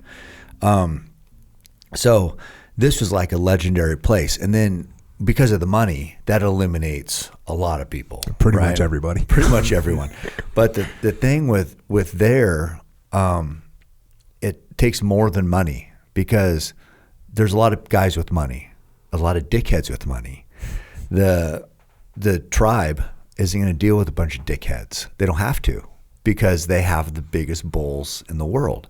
So I remember this guy sent me this message a while ago, and it said how do you get to hunt San Carlos? I sent an email, and I guess my $20,000 isn't enough for them. You know, I'm like, well, I can already tell you're probably just a dumb fuck. Mm-hmm. You know, so he could have offer $1 million that he's probably not going to get a chance to hunt there, because they're not going to deal with that. So you have to be respectful, which I'm always respectful, but also I value what it means to hunt there. And then also I've sacrificed a lot to be able to have that money. And then still that wasn't enough. Still it took Kip Fulks is who got me the first opportunity there. And he had hunted there 1 year, and they could tell what type of guy he was. He cared. He's trying to do his best. He didn't have the greatest hunt, but he paid his dues and put in the time there. And then this other tag came open, and he said, well, I got a guy, Cam, I think, if we could get him an opportunity here, I think he'll buy that tag. So that's how it happened. But it takes more than just money. It takes a lot of things come in. And Kip Fulks, just for a little intro, he's one of the founders of Under Armour, and he was a freaking college athlete stud, his damn self, playing lacrosse, and then really was a huge part of the driving force behind the operations at Under Armour, right? And then was the driving force behind the Under Armour hunt stuff. And now he's one of the driving forces behind Origin Hunt, FYI. Yeah. He's definitely found, that's his niche. I mean, he's such a hard worker, and he cares about it, for whatever reason, that apparel, that just building clothing is like his jam. He loves it. Yeah. So you say this here, Kip Fulks, one of the original founders of Under Armour and a good friend of mine, was there with me, and he was the one who had given me this opportunity at San Carlos. As I headed out to the best elk country in the world for 2 solid weeks, if need be, I was confident, but to think I'd even get a chance at a once-in-a-lifetime bull like this seemed completely far-fetched. So you're out. They identified, do they tell you, hey, we got a bull here that you might be, because they're scouting bulls all the time. Yeah. And they find a 400-inch bull. That's their estimation. It's a 10x9. Yeah. It was crazy. That's insane. It was, yeah. And they nicknamed the bull Tight Bull, because he had like a narrow rack with 10x9 but narrow. Mm-hmm. So again, you go through some of the details here. I'm going to pick it up. You got a guide named Chris. Chris and Kip were behind me over a little spine ridge about 40 yards away. All good so far. The still unseen bull screamed a bugle. And by the way, right now, go onto YouTube and Google bull elk bugling and crank up the volume and then press play. Yeah.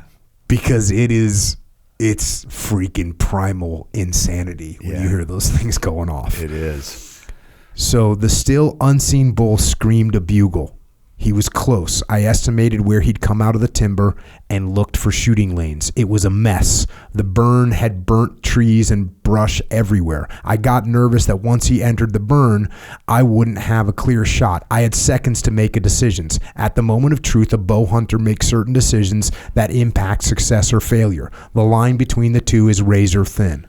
I glanced at the tree I was leaning against and noticed some good limbs to climb.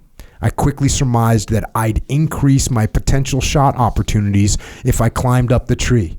Since I had been set up on the shady side of the tree, my movement would be much less noticeable in the shadows. Scaling the tree as quickly as I could, I climbed 10 to 15 feet up in the air and set up to shoot.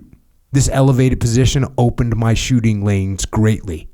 Seconds after getting set in the tree, the bull ripped the bugle, answering Chris and exposing himself. It was Tight Bull 30 yards away. While we were in his country, we had no idea he was the bull coming in. I took one quick look at his 400-inch 10x9 rack, recognized what bull he was, and directed my focus on getting a good arrow in him. Chris cow called the Tight Bull closed in, heading straight toward me, and ultimately stopped directly underneath me. I slowly eased my bow back. The bull noticed movement or sensed or heard me, probably thinking mountain lion, if you could have asked him, and he became spooked, running back toward the timber. He stopped at just under 30 yards, quartering away as I frantically tried to get positioned to shoot while balancing on a burnt tree limb 15 feet up.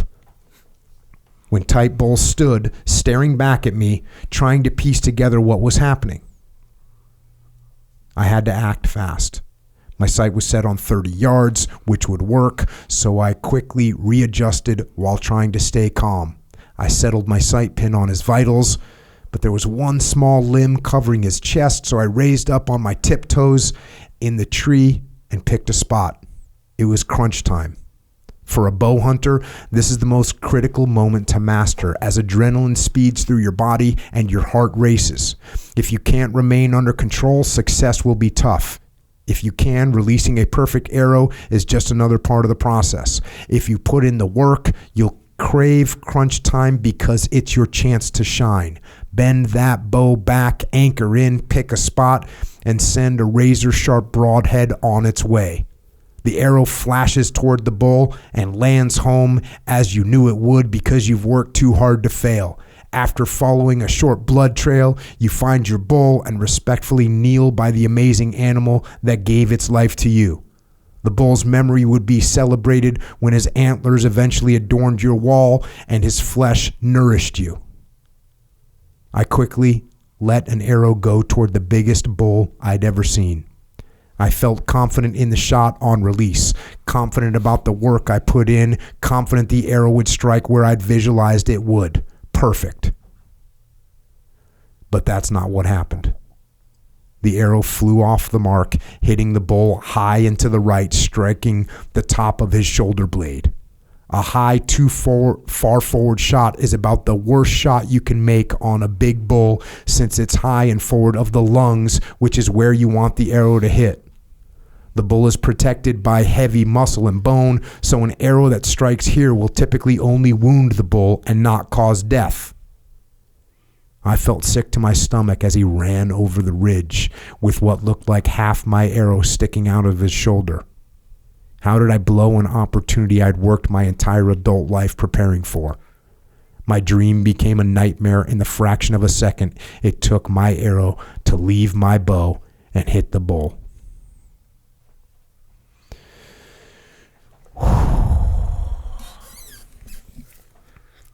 That was rough. That is a savage game right there. Yeah. I mean, so it was 30 yards away.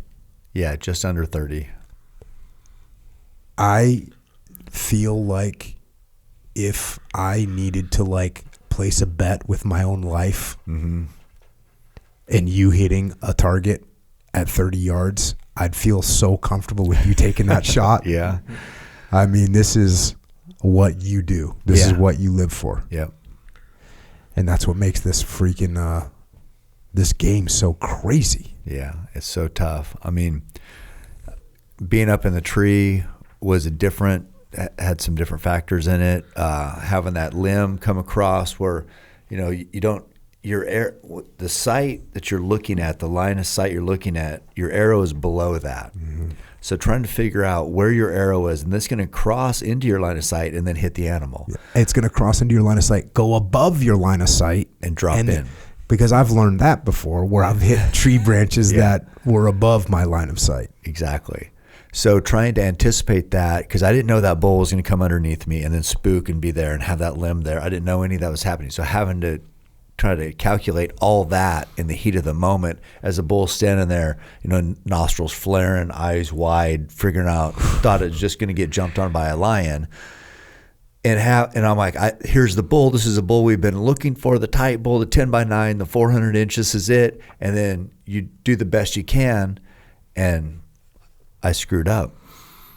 It wasn't my best shot. And with all those factors in there, did I do the best of the options? Maybe, but that didn't help us because the arrow ended up going in, breaking off, and then I had 13 inches of arrow that had where it broke off. There's a little blood on the shaft, so 13 inches. And the last thing you want to do there when you're getting a once in a lifetime opportunity, it's your first opportunity there to hunt that country, is wound a bull. Because on a hunt like that, and any hunt, even at like where you've been in Utah, if you draw blood, no matter where you hit the animal, that's your animal. So if I wound this bull, and even if it doesn't die, I'm paying for it. Mm-hmm. $70,000. So you wounded the animal. I mean, which is the worst, because I put money aside, I put that much pressure on myself anyway. This is what I do. This is what I've geared my whole life for. So even if it was $1 or $7 million, I wouldn't have any more pressure. It's still like all this is my purpose. But the money, when you're thinking about your family and the sacrifices they've made for this, then that just makes it worse. And just so everybody knows, elk are not human beings, obviously, but the reason I say that is because they're so freaking tough. Yes. Like you put a broadhead into a human being, 13 inches, they're going to die. Yeah. Like anywhere in their torso, they're going to freaking die. Right. Especially maybe if you get them to surgery or something. But elk, they're crazy tough what they can survive. Yeah. No, I mean, imagine how tough you would be if you slept outside for 365 days a year on rock and dirt and in weather. Yeah. It'd be pretty tough. And then in order to get a girlfriend, you had to freaking go and like ram heads and fight like a bunch of other dudes that had giant spears coming out of their head. Right. So it's like they're built for that. Yeah. They're built to endure whatever. An arrow, if it's not perfect, it's going to wound them. It's probably going to, I don't know how they feel pain, but they can get a long way. They can go a long way and survive a long time. And they get stabbed with antlers. Yeah, they get stabbed with antlers. So this is sort of like a bad antler wound, but that's what they deal with. That's what they contend with. It's actually cleaner. Like a broadhead is a cleaner cut. Yeah. And you know how a clean cut can heal. Right. So a puncture is one of the worst things you can get for an injury. So an antler puncturing, I mean, they could overcome an arrow wound. And they do all the time. Yeah. Going back to the book, the tight bull was a regal animal I respected greatly, but I failed to deliver the perfect shot. I fucked up the shot from less than 30 yards. I climbed down the burnt tree and slipped off my boots. With just socks on my feet and not hard-soled boots, I could feel the ground better, which would allow me to sneak forward silently and see what kind of blood I had to track. As I followed the sparse blood trail, my fears were confirmed. The bull didn't bleed much at all, a few drops, which is what you'd expect given that shitty shot. Eventually, the light blood trail stopped altogether. I was devastated. Not only did I let myself down and my family and friends and followers, but I felt like I let the Apache tribe down as well. This bull was so unique and so incredible, and I had made a poor shot on him. He deserved better. Now I had to go and tell the head of hunting for the tribe that I had made a poor shot. Kip, Chris, and I hiked miles back to the truck. Nobody said much. I shook my head and stared at the ground, a pit in my stomach. Yeah. It's a bad feeling. Dude. This is like, my hands are sweating right now. Yeah. And like I said, I mean, obviously I'm like a complete amateur in this game, but even when I put myself into your shoes as much of a perfectionist as you are, and as much as I know you want to, get the good shot, and then here you are, and that's one thing I could say about like being in the camps that I've been in. Mm-hmm. Everybody knows exactly what just happened. Like everyone knows. There's no hiding. Yeah, it's just you want to make a good shot. You want to do your job essentially, mm-hmm. and your job is to deliver a merciful kill mm-hmm. of the target animal. So anything other than doing your job is tough, especially in that circumstance. That was my first opportunity to show, what I was capable of in that environment in front of the tribe, and it didn't feel good. What a freaking rough game. Yeah. Yeah, I remember the first time I shot a bull, I shot a shitty shot,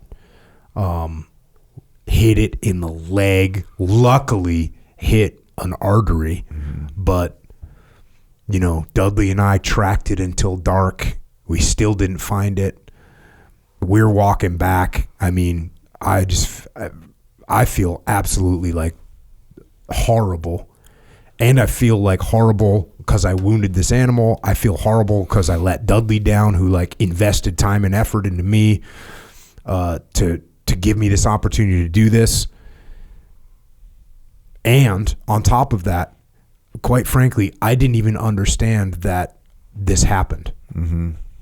I thought I was like the only person that this had ever happened to. And that's why when I got back to camp, I sat down with you and Dudley and Joe, and we're kind of sitting there eating. And you must have just looked at my face and felt like you better like help me. Well, because you basically told me like a couple stories. And you were like, hey, man, like this happens, mm-hmm. And it does. And you talk to the guides up there, and it's, there's a decent, it's hard to kill an elk with one shot, and it happens instantly. That's a tough shot. Yeah. It's like one of those things, though, that nobody wants to talk about, really, and it does happen. And it's like, me and Roy, we'd call each other on the phone, and it'd be like, how'd the hunt go? Did you kill?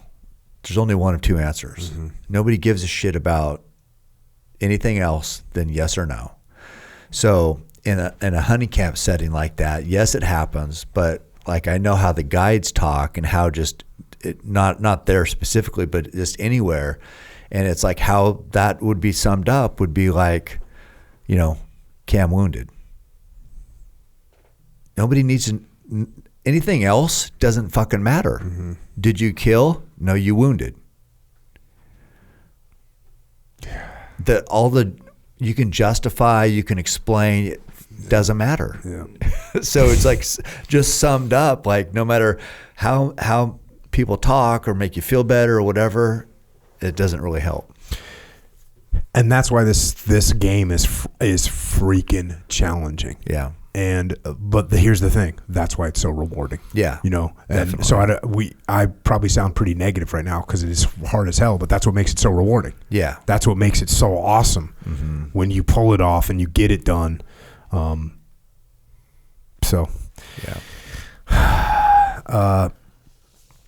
back to the book here, before going to bed that night, Kip and I talked about type bull. What do you think the odds are that we're going to get him? Kip asked. 20%, I said. It's not good. A high shoulder shot on a big bull like that, I fucked up. Well, shit, he muttered. I had a hard time sleeping even for a second that night. And it wasn't the first time. I've had heartbreak in the mountains. I remember more than once blowing it on a big bull. Times when I should have gotten a kill and screwed it up. And it has haunted me, crushed me. The next morning, we got up and headed out at first light to where I hit the tight bull. Mark and Dan Stevens, Chris's uncle and cousin, joined us to lend a hand if need be. We all walked to a ridgeline a mile or more away from where I had shot the bull. As I scanned across the canyon with my optics, I spotted something that I couldn't make out. What am I looking at? I asked the guys. By those yellow quaking aspens to the bottom left of them, what am I seeing? "That's your bull," Chris said. He was bedded. I studied intently through my binos, and I didn't see him move. "Is he dead?" I asked. Chris cow called, and right when he did, the bull moved his head. Fuck. "He's not dead, but he's hurt." "All right," I told him. "Let me go down and get this mess cleaned up." As they stayed there, I made a big circle around to the other side of the canyon where Tight Bull was bedded. It took me over an hour, maybe even 2 hours, as I wasn't taking any chances with the wind and went very wide. When I was a couple hundred yards from the 3 Quakies, which were my landmarks, I slipped off my boots and continued on slowly and silently in just my socks. As I neared where Tight Bull should be, I looked through my binoculars over to Kip, Mark, Dan, and Chris and saw them motioning with their hands. With hand signals from a mile away, they were telling me that the bull was going up the hill. When I neared the Quakies, I spotted him slowly making his way up the hill. He was stoved up, but I needed to get another arrow in him or risk losing him. It was going to take a very long bow shot to make that happen, but I got a good range on him and I knew exactly the distance. I already had an arrow nocked, so I quickly dialed in my sight and drew back my bowstring. Settling my pin on his ribs as he quartered away, he would take a couple extra steps and stop, regather himself, and take another couple extra steps. I waited at full draw for him to stop. By this time, I was completely relaxed and felt rock steady.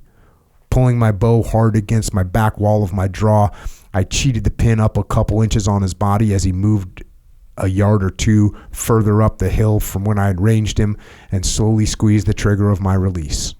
The arrow arced high, covering the long distance before dropping home, sinking into his ribs as it angled toward the bull's lungs. This time my shot was perfect. I hustled up the mountain as fast as I could in my socks, knocking an arrow as I went. He hadn't gone far from where I had hit him, and though still on his feet, now his head was down. He was quite a poke, 92 yards, but I was in kill mode as I came to full draw and released. Again, the second long bow shot also hit him perfectly. The bow went down, and after a few kicks, died quickly. A wave of relief washed over me. And then you get to him. Sitting beside the dead Tight Bull was a bittersweet moment of relief. My mind was conflicted. I had succeeded in achieving my goal, but knowing I had ended the life of a truly majestic animal, to do so brings a hint of melancholy. There was also a solemn sense of pride that comes with knowing once the bull hit the ground, the ending of his life would help sustain me and my family for months. I took a moment to give reverence for the life of the animal I killed. Thanks for the nourishment, beast. Your flesh will fuel me, and your antlers on my wall will ensure your life is honored as long as I live.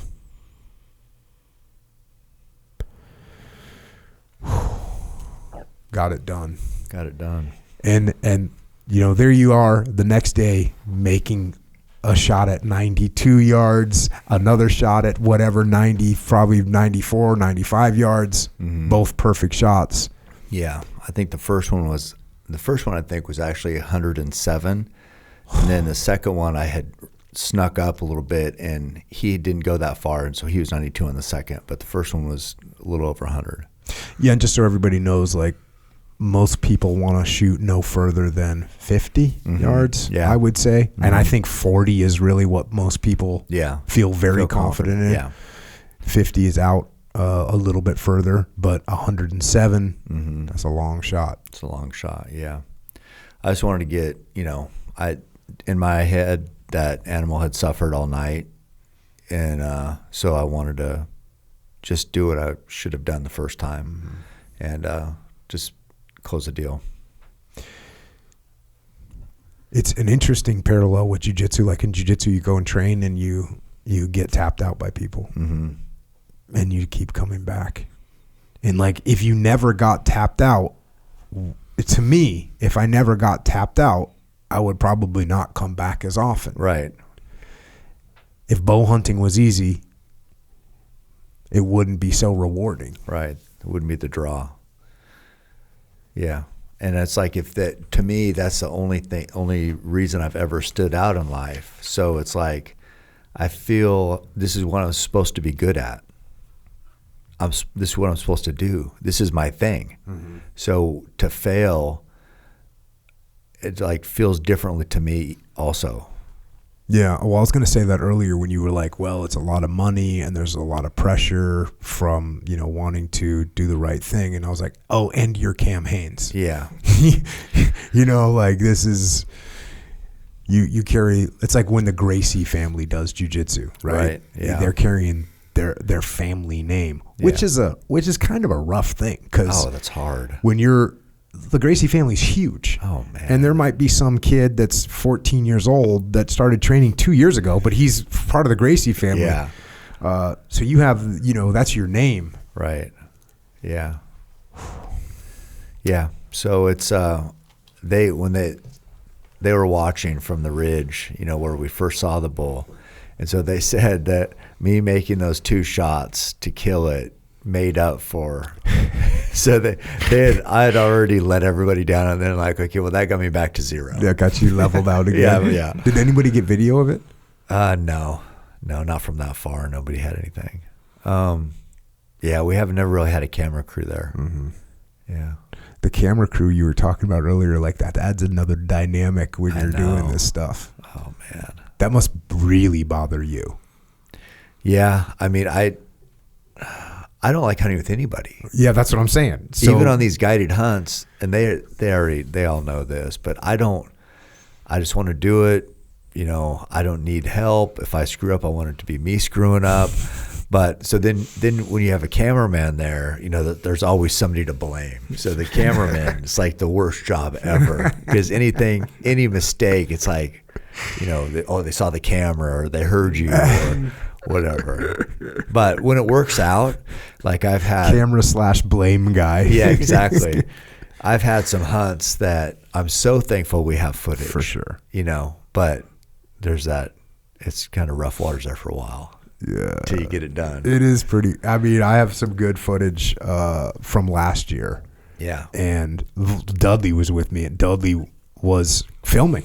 I'm probably the only person in the world that gets to have John Dudley as my freaking cameraman, but he had already killed, and he was like, right. Hey, and he got a freaking good video of the end of this. Actually got the setup and everything, and I'm real happy. And I will say that like reviewing tape for anything, like any sport. Yeah. You can watch and be like, oh yeah. Break it down. Yeah. Yeah. No, I know.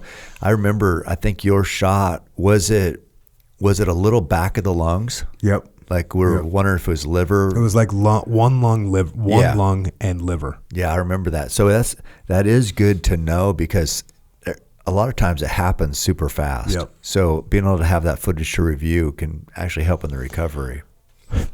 Right before that, I had shot another bull in Colorado. Mm-hmm. And that one, I really would have liked to have that on video, because I think you can help me with this. So the bull was at 51 yards, mm-hmm. and I was on my knees, and he was walking, from right to left and quartering away a little bit. Mm-hmm. I don't know what's that called, like eighthing away or something like this, you know? So he's not slightly quartering. And so he's quartering away. So I thought, okay, I'm going to aim a little bit back. Mm-hmm. And then I was waiting for him to stop. He stopped. And so I, started to let it go. My arrow went, and it was like he took a step. Mm-hmm. It was, this is what happened. He was looking at us. So I was waiting for him to look away before I let the arrow go. Right. So he started to look away. I started pulling back, let the arrow go. But he wasn't just looking away. He was taking moving. a step. Yeah. So I hit him further back than I wanted to. Mm-hmm. But in reviewing it in my head, I thought, okay, so if I'm going to be aiming at a bull, I should cheat a little bit in the direction that he might take a step. Or is that a bad call? I wouldn't. Just go with the stationary. Yeah, because you don't know for sure, so you don't want to cheat. Then they don't take a step, and then you're like overthink it almost. Yeah, yeah, it's hard to predict what they're going to do. And I did recover that bull, but it took a while, and it took some expert tracking to find. Again, I was very lucky. I had Dudley with me and the guide up there helping out. But man, they're tough. Oh man. I mean, he went down and up these 3 hills Yeah. that were not fun. You know what I mean? They're not fun. And he had an arrow freaking sticking in him. Yeah. Yeah. It's yeah. I think almost I've seen, I talk about my dad or whatever, but and I'm sure you guys know that will to live is pretty strong. Mm-hmm. Even for humans. We're not as tough as animals, but still people can really hold on. And it's like when that life is leaving, so if an animal or I say anything. I've heard even people say, "Oh, caribou hunting's easy, they die easy." And I'm like, I don't know anything that dies easy. I don't know anything. So especially something as tough as a bull elk that's born and bred in the mountains. It's just like their will to live, just like anything that's alive, there's that will to live that is just incredible. Yeah. And they're freaking, like when you said born in the mountains, you see them go up a hill. Yeah. It's insane. No, they'll go up and over a ridge. You'll try to do the same thing. It'll take you an hour. Yeah. And they do it in minutes. Yeah. It's freaking crazy to watch. Yeah. But one thing that humans do have over animals, almost any animal other than maybe a wolf, is endurance. Mm-hmm. So those bulls can put distance between you and them quickly, but if you can stay on, it's hard finding country that would allow this. But that's like in Africa, that's what they do. Mm-hmm. They stay on these animals, and then the animals get exhausted before the humans do. So we have, endurance that's pretty much our only advantage. Yeah. And I would caveat that by saying some humans. Yeah. Maybe not everybody. Maybe not the woke ones. You got some crazy stories in here. Here's a story with Roy in it. Roy stared in the face of danger and didn't blink.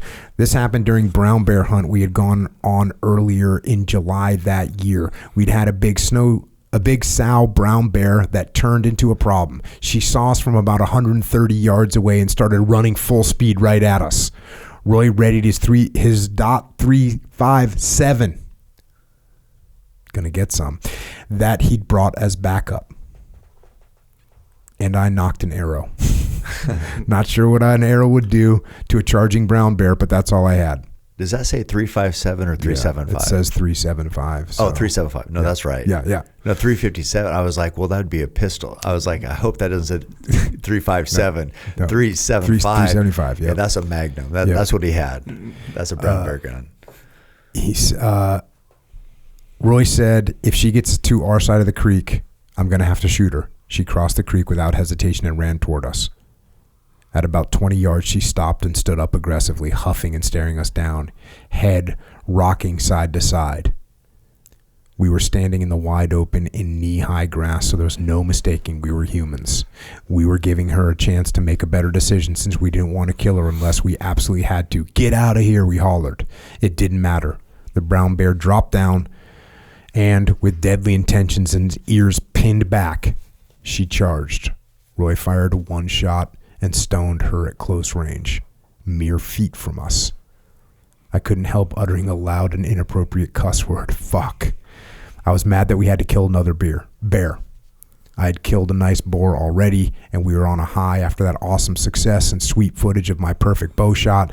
Now we had had another killed, which we didn't want. Despite the fact that we were in grave danger, that aspect never even entered our minds. After I cussed, mad, shaking my head, Roy said, matter of fact, dude, I had to. I replied, I know, it just sucks. A typical response might have been, oh my God, we could have been killed. Are you okay? I'm shaking. But I knew the partner I had in Roy. He shared the same type of confidence I had. He was never rattled and always in control. I knew in 10 lifetimes I'd never find another partner like Roy.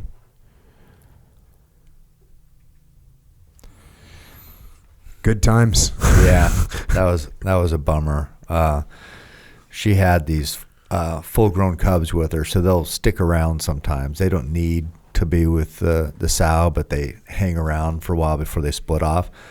So she had those with her, and I don't know what it was, but I shot this boar, and she had heard something. I think maybe when the arrow hit him, he made a noise, and because she had those full-grown cubs, and it was a boar. Boars will kill cubs. And so she heard that noise, didn't know what, so she came over and then smelled blood from my bear, tracked that blood all the way out to where he died and started tearing him up. She was attacking him, and hair and stuff was going everywhere. And I'm like, dude, she's tearing up my bear. And so we're yelling at her, and I said, shoot out there. Not to shoot her, but just shoot out there, spook her. So he shoots, nothing. And she didn't even pay attention. Then she turned and looked, and she saw us, and we're about 130 yards away, and she just came just sprinting. And it's like a big brown bear like that sprinting through the grass at you. It's just like, oh, God. You're knocking up an arrow. Yeah. I'm like, I don't know what I'll do. And so we didn't want to kill her at all. And it was just like the biggest downer. And even when I was in this video, I think it's still on YouTube, but I'm sitting there with the boar I killed, and Roy's in the background. He's like looking, because those full-grown cubs, they're still 400 pounds. They're not really cubs. They're yearlings. But they're back and forth, and he's looking at them. He's just shaking his head, because it was just, they obviously were going to survive. They were old enough to survive, but it was just a downer. We're not trying to kill a sow, And we ended up calling Fish and Game on the satellite phone, saying what happened, and which happens a lot up there. It's called defensive life and property. You can kill bear if your life's at risk. And we had to skin it out and take it back in and do the paperwork and do all that. So we did all that, but it's not that it was legal or anything like that. It was all legal, but it's just we just didn't want to have to kill another bear. But we were in those situations quite often, which happens. They say we have a greater chance of who knows what, getting struck by lightning than being attacked by a grizzly. Not if you're hunting grizzly all the time. If you're hunting grizzly all the time, it's like 75% chance you're going to get attacked. So we were used to it, but it's still, it's pretty intense. Yeah, the bears, their bears are psycho. Mm-hmm. Is that a accurate statement? Yeah, grizzlies have a different. That's a brown bear, which is a grizzly too. But so I killed another bear up there. There's a limit. There's so many brown bears a non-resident can kill too. But we had this bait set up, which was legal this year that we were hunting. It was 2015, and the black bear would come in, and they would just be pretty docile, not wound up at all, pretty relaxed. Then a brown, like the big boar that I killed, the brown bear, not that one described there, but a different one, it would come in and it would just be rocking back and forth, just like kind of like possessed. And it looked like a dinosaur because it was 9'6" tall. It's just but on all fours, so it looked really tall and rocking and just like scanning all around. And you're just like, oh my God, this thing is insane. Yeah, they seem like psychos. Yeah. And they kill their babies. And aggressive. They're just hostile. Yep. And they're freaking huge. And so strong. All right. I'm going to fast forward a little bit. I was in Colorado bow hunting with Kip Folks and Mark Womack. I spotted and stalked a big Colorado whitetail. I hustled toward the buck as quietly as possible. He saw something a few times, but I was staying pretty low, crawling mostly. We figured he thought it was another buck. So while I closed in on him, he started coming my way. He came pretty fast, licking his lips, and even stopped to make a scrap in the sagebrush at 60 yards. He started to skirt me a bit, so I figured it was time. The shot felt good, but it was a touch low, and he was quartered to a tiny bit. I felt it was good enough to kill him, so Mark and I backed out, planning to come back at first light to recover him. That night before bed, we reviewed the footage and concluded dead buck. Looked like the liver, but you never know. I climbed into my bed that night with excitement and belief that we would find the buck in the morning. Sleep wouldn't come. However, at 11 p.m., my cell phone rang. It was Trace. Roy's been in an accident, she told me. She didn't know all the details about what had happened, so I knew I needed to call Jill, Roy's wife. I phoned her and asked what was going on. After a long pause, Jill said, "Cam, Roy's not coming home." Jill's voice sounded soft and tired. I asked, "What do you mean?" She said, "He fell. He passed away." My stomach dropped, and the darkness of the old farmhouse kitchen I stood in, there in the middle of nowhere, Colorado, felt darker and lonely. I couldn't believe her words. Right away I thought of their children, Taylor and Justin and Ellen. Roy had fallen 700 feet from a cliff in the nasty country we hunted sheep in. He was on Pioneer Peak, the exact same mountain where I had killed my ram in 2008 and where Roy had killed rams since. Now, in 2015, the mountain had won.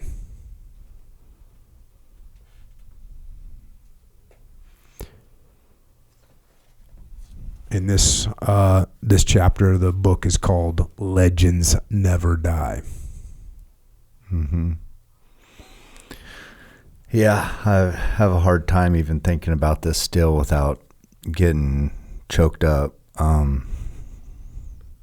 just, there's people that come into your life that, I don't know. He's just one of those guys who always believed in me. And we had, it's like you go through hard things with people. And I can imagine it's like this with the military where it's like a brotherhood, because of what you've went through. And so that's how it was with Roy and I in that regard. So yeah, I don't know. We had a lot of big plans. A lot of things were going good for us that we talked about and dreamed about for our whole lives. He's becoming an outfitter up there. He's like a legend up there. People would talk about Roy in Alaska. It's hard to be a legend in Alaska. There's a lot of legendary people, but he was earning that name. And so yeah, it felt, I don't know, it still feels, I'm still upset about it, still mad because, we had so much left to do. Yeah, I know a lot of times you'll post pictures of him and whatnot. And, it reminds me, you're talking about the military aspect of things. And I still post pictures of my friends that I've lost. And I can tell by what you write that he still is pushing you, even though he's not here. And, you can go a little bit further and you can be a little bit more Roy tough as you put some of those things. And that's the same thing I think about, the same thing. Hey, I got guys that died when they were way too young. Yeah. And they don't have the opportunity to carry on and the opportunity to do the things that I get to do right now. And even if that thing is just getting up in the morning and going for a workout, like that's a gift, Mm-hmm. Well, I wouldn't. Roy started me with bow hunting. I wouldn't be here. It's like normally after I would do something like this, I would call Roy, and this is all part of our thing. We did it, and that's a reason why. I picked that picture on the cover of the book. That's from our last hunt, and it was a moose hunt 2 weeks before he died, and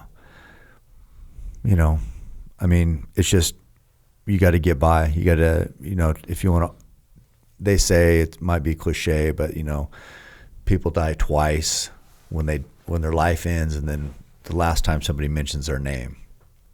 And so just like you bring up the guys that that you've lost, I'm always going to honor Roy. I'm doing it right now. This is what I'm doing. I'm doing it in the book, because without him, I wouldn't be here. And so,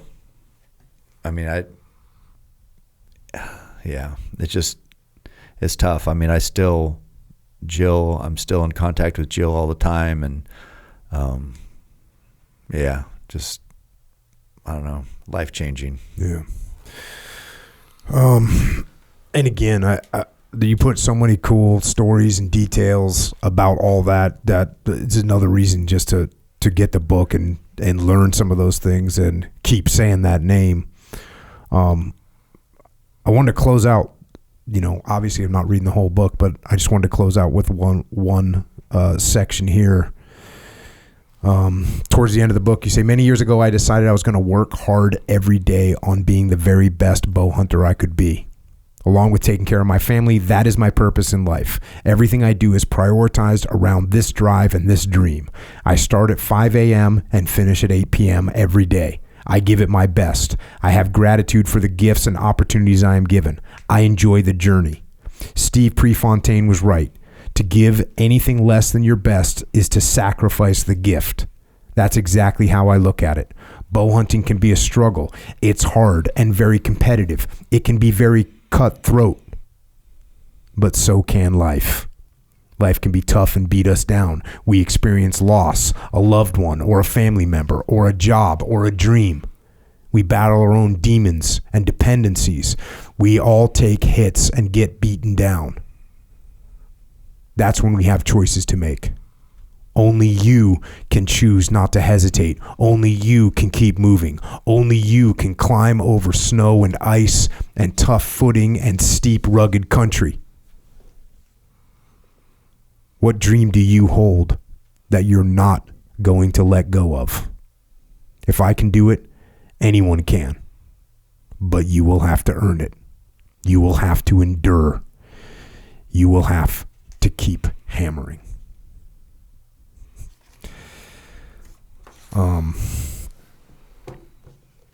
So again, if you're listening to this, get the book. Let's make this thing a freaking bestseller. Just to spite the people that don't want this book to be a bestseller. So many things, and there's, like I said, there's a bunch of things that I didn't cover in here, and as you've said about the book, and it clearly isn't. It's not just about bow hunting. It's not just about bow hunting at all. It's about life, and it's going to do a ton of things to help people get through whatever they're getting through and be on the right path in their lives. Some of the things we didn't cover in this book, I just wanted to keep hammering. So according to the book, and you do talk about this, but Bob Fromm, who's a San Diego kind of legend, archery guy, hunter. He runs performance archery here in San Diego, and he used to call you Cam the Hammer. Is that where that originated from? Yeah. You know Bob? Yeah. You know how he's charismatic and always just talking, is like kind of cool. So he'd say, call me and say, hey, what's up, Cam the Hammer? So just him. He was kind of a legend to me too. When, he was on a magazine called Western Bowhunter, and it seemed like he was on the cover all the time. And so he made bow hunting cool. Surfer. Yeah, I was going to say. Had longer hair, kind of good-looking guy. He's like pretty badass. And then you got a section in there, Rogan, talking about Rogan. How'd you meet Rogan originally? He sent out a tweet. So I went and did his podcast in 2014, and then I took him a bow.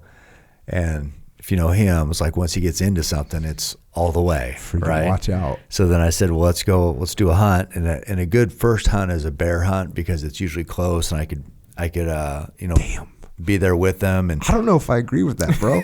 Well, it's just the shot distance isn't, less can go wrong. Yeah. It's adrenaline. Yeah. I don't know. There's really one major thing that can go wrong, dude.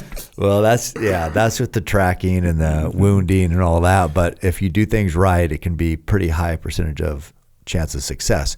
So I thought, let's go on a bear hunt. And it was funny. He killed a bear. We got a picture of it. And I remember we were up there, and I'm like, I go, hey, I posted a picture of you and your bear. And he's like, yeah, I know. I've heard all about it already. Because it's like bear, and then if you're like a celebrity type and then killing a bear, it's like, oh, I thought people think they're endangered, because... No, people think they're Winnie the Pooh. That's what they think. Or endangered, or both. And so, he was kind of, that's where he really was, the point was driven home about hunting and animals and there's a negative connotation with it. Obviously, people who don't do it or don't understand it. Anyway, so that was in 2014. Yeah. And you, that's another part of the book that we didn't really talk about. I mean, you explain all that stuff. You explain how hunting works and how conservation works and how animal management works. And if you just let these animals go, like there's some species that'll get completely wiped out and that'll off balance everything. So all the stuff is so tightly controlled. Yeah. That it's actually what keeps the environment in balance. Well, I saw this very popular, he's like kind of an animal rights activist. He's got millions of followers. He posted this video of this leopard attacking a man in kind of like a city, right? And he said, see, this is what happens when humans encroach on animal like habitat. That's what he said. And I'm like, well, no shit. That's what that's what we do everywhere. That's why animal numbers need to be managed, because that's what cities are. There used to be animals here. Now there's a city. Yeah. So as the city grows, we're encroaching. So you can't have the same amount of animals that were here, 20 years ago if there's less habitat. So that's where that whole balance and the biology and the carrying capacity of the land come in. But yeah, and hunting funds all that. That's the key point there's kind of a catchphrase, hunting is conservation. Well, it's just because hunting pays for that habitat enhancement and the studies and the welfare of animals. Yeah. And Joe wrote the foreword to this book, which is awesome. Did a great job with that. And, I guess people sometimes, they might get jealous of Joe Rogan because he's got so much popularity. But, man, he's good at shit. Like you were just saying, like he's freaking good at archery. Yeah. He's good. People are like, what do you really know about fighting? Dude, that guy fought. That guy's a black belt in jiu-jitsu. I know. And then they think that doing a podcast is easy. Oh, man. And doing the way he does a podcast is easy. Talking to people off the top of his head for 2, 3, 4, 5 hours, like crazy. No, I listen to a lot of shitty podcasts that those people think podcasting is easy, but Joe does make it seem. He does. Yeah. It's so hard to make a conversation interesting, and the first time I went on there, I'm like, so do you have got questions? Or he's like, no, no. It's like he goes, no, we're just gonna bullshit. Most of the time, if guys just sit down just to bullshit, it's gonna be awful. Yeah. And people think that other people want to hear you bullshit. Yeah. Well, if I want to do that, I just go to a restaurant and sit in the booth next to you and listen to you talk about freaking what you're gonna get grocery shopping today. Right. Because that's or usually it's about some kid's t-ball coach who Timmy should be playing more, starting, but it's just whatever. How long was it between when you got him a bow and he went hunting for a bear? A few months probably. Right on. Yeah, I can't remember when I went down there, but we went spring bear hunting. So it was about this time of year in 2014, I believe. Yeah, I can't remember, but a few months. He was confident in shooting, because he probably did it 20 hours a day because he's pretty obsessive. And now we're actually kind of unified now in a way, because we got you, Joe, Kip, me, Pete Roberts with this new venture, Origin Hunt, making American-made hunting gear, clothing. That's a kind of big step for you going into founding a company and moving in that direction. How's that feel? Feels incredible. I still feel like the small town guy making $4.72 an hour working part-time at a warehouse, and now you say founding a company. It's just, again, this is all this journey, and the whole point to all this, I think, in the book and everything else in my story, is that just staying on the path, and over time, who knows what's going to happen. You couldn't have told me back when I was a kid getting drunk and punched at parties because I'm a smart ass, that, do you know someday you're going to be doing this? I'd be like, you got to be talking about somebody else, because there's no way. So it seems surreal. But you make these relationships and these decisions, and you keep working and working and working.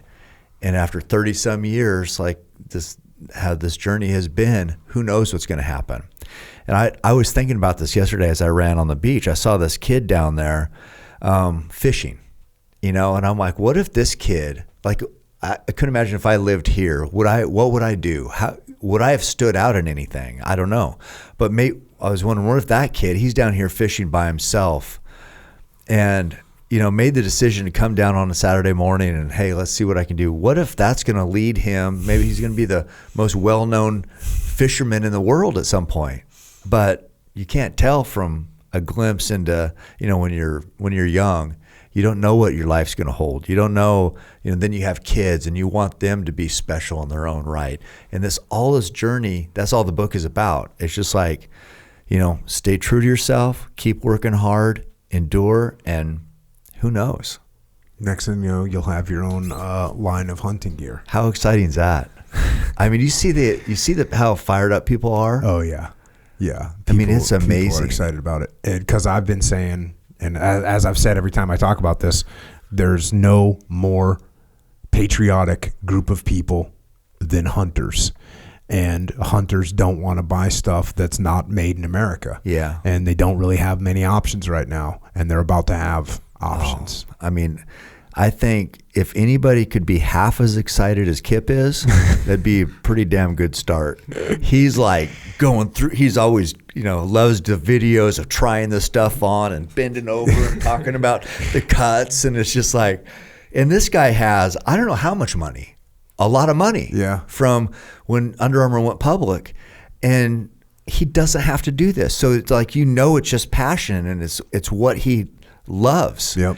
And so how could you not be excited for that?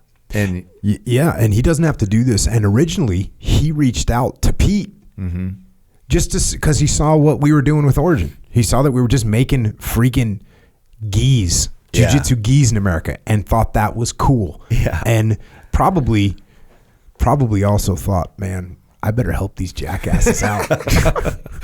Maybe so. Because he has grown up doing that, literally from college on. And when he rattles off kind of the stats of like, I opened 38 factory, I forget what the numbers are, but it's an incredible. Think about how big of a company Under Armour is. Right. And he was running that on the backside for all those years and built it. Mm-hmm. So he's definitely been a huge help to Pete. Pete Roberts is the other owner, who he's like the manufacturer from our team, and he's done an incredible job of building something from the ground up as well. And so this, we kind of had the ingredients. Well, let me rephrase that. We had some of the ingredients, right? We had Pete, who knew how to make stuff in America, right? That's part of the ingredients. We knew I could get the word out about it. Kip has the actual experience to get it done and the design experience, but we needed somebody that was legit, that actually could say, this is what we need, this is how it needs to work. And who else, why not just throw a freaking a 200-yard archery shot out and see if we get a bullseye, and we pulled it off. Well, it's an honor to be involved for sure, because it gives me so much pride just in knowing we're doing something that could make a difference. It's like that's our whole point to life is, what are you doing that's going to make a positive difference? And I feel like this is, it's causing a ripple effect. Yep. And bringing those videos, it's like I saw one the other day Origin put up, and I think is it Dax? Yep. And talking about, he feels like he's just a small part of the machine, but talking about bringing American manufacturing back to America, it reminds me, I watched this old series called The Men Who Built America. Have you watched it? I have watched a few of those. Right. Yep. So it reminds me of that. It's like that type of effort and that vision, it starts there. Yep. And it's when I see those factories and the working and the workers and the people and the pride in it and people like Dax, it's like, I don't know, gives you butterflies almost. It's special. Yeah, it really is, and it's to Pete's credit, Pete got told this was impossible 5 years ago. Mm-hmm. You can't. There's no way we can manufacture geese in America. He got told that. Like everyone kind of looked at him like he was kind of crazy, mm-hmm. and maybe they were right. Yeah, and maybe Pete is a little bit crazy. Yeah, but just like you did with archery, he just kept at it mm-hmm. and kept trying to figure out, oh, how do you overcome this obstacle? What do you do in this situation? How do we get by that? And he built a great foundation and has great knowledge. And then you throw someone like Kip into the mix, mm-hmm. who's done all that and taken it to the next level. Because, Pete's a humble guy. He's not sitting around thinking he has all the answers. And so when you throw someone like Kip into the mix, who does have, he might not have all the answers, but he's got a lot of them. He does, yeah. From the business side, from the manufacturing side, from the design side, he's got like a incredible amount of experience. So that's awesome. And then having you to give your guidance, which is really what everything's based on. It's like, what does this guy, one of the premier bow hunters in the world, what does this guy think this should be like? Mm-hmm. Then we have something special. Yeah, don't you think that like you mentioned Pete and being humble, don't you think that that's a key ingredient to like businesses like this is ego? I see ego killing so many great opportunities. So the fact that he's humble and says he probably has a lot of the answers, but just being open to hearing somebody else, it's so paramount to a successful business. Ego kills so much that could have been special. Yeah. I mean, obviously I have a leadership consulting company, and when people always ask, well, what's the main problem that you see? And it is the main problem that we see is ego. Mm-hmm. I don't want to listen to your plan because I think my plan's better than yours. Mm-hmm. And I don't even want to hear your plan because I think my plan's better than yours. That's just all ego. Yeah. And to just be able to say, hey, you know what, Cam, I think let's try your idea. Mm-hmm. That sounds like it's better than mine. Let's go with that. To have that open-mindedness is what brings on success. I mean, it's just like anything else. But if you're doing jiu-jitsu and you're like, hey, I already know how to do an arm lock, I guarantee you get on the mat with Dean Lister or Jeff Glover, they're going to be able to teach you something about that arm lock that you did not know. This is a move I've done 1,000 times. Well, I've done it 10,000 times, maybe even 100,000 times. But if Dean or Jeff or someone that's an expert goes, hey, you should move your hips a little bit more over here, you should hold the wrist like this, you're going to learn every time. With bow hunting, you go, oh, well, how do you think we should do this? Even more important, when's the last time you said, you know what, I'll be good, my shots will hit, I shoot enough, I don't need to shoot today? That's a lack of humility. Yeah, never. That'll never happen. But I think I do want to say, I mean, having you say those nice things about me is like, it seems surreal to me. I think the key part is, like you say, you have this consulting business, but you actually, you live it. It's not like you're just, I know a lot of people who teach who don't follow that same principle, right? So I think that because Origin has been set up with this approach about maybe your idea is better, maybe I need to listen to this, maybe, whatever, just being collaborative. And this is what happens. This is the kind of excitement that's generated and the potential that's there with the right attitude and the key pieces in place. But you see it. I see the key pieces in place and they don't work. Mm-hmm. They don't work because there's whatever, I guess, ego, or there's who knows what. Yeah. Well, you the term I use, you have to be able to subordinate your ego, which means you actually have to be able to say, you know what, Pete, you will go with that. Mm-hmm. That let's go with that. Mm-hmm. I'm good, and not be like, well, actually, I want to do it my way. Yeah. And here's the thing: if my way is better, then I should be able to articulate that right in a way that you go, yeah, you know what, that would actually make sense. Yep. Yeah. I can't argue with that. Cool. Let's go forward. And that's what you need to do. Ideas shouldn't be driven by ego. They should be driven by what's the best idea. Right. That's how you make things work, and that's how we're going to make the best freaking hunting gear in the world. And we're going to make it right here in America. And we're going to bring back jobs, and we're going to teach people skills. That's what's amazing is we have a whole group of people that now have a legitimate skill and they have a career. Mm-hmm. Some of the people that work for us, they already knew this skill, but now they're able to use it again because a lot of the factories went overseas. Now they're able to use it again. Some of these younger folks, they're learning it right now. I mean, we got a kid that knows how to make, how to weave material. It was a lost art. And he grabbed it from the last guy that really knew how to do it, Lenny, who actually died. But that skill's been captured now, and now you got somebody that has a freaking awesome skill and contributing to the world and contributing to the economy and contributing to the community and contributing to America. Like, how awesome is that? Yeah, it's incredible. All right, your family. Just real quick, I just want to give props to your wife. Credit. I feel like sometimes my wife, my wife married me met me when I was an E4 in the Navy. Mm-hmm. I always tell her she married me for my money. I think I was making like $22,000 a year or something like that when she met me. Yeah, no prenup. No prenup. Yeah, she didn't want half of that.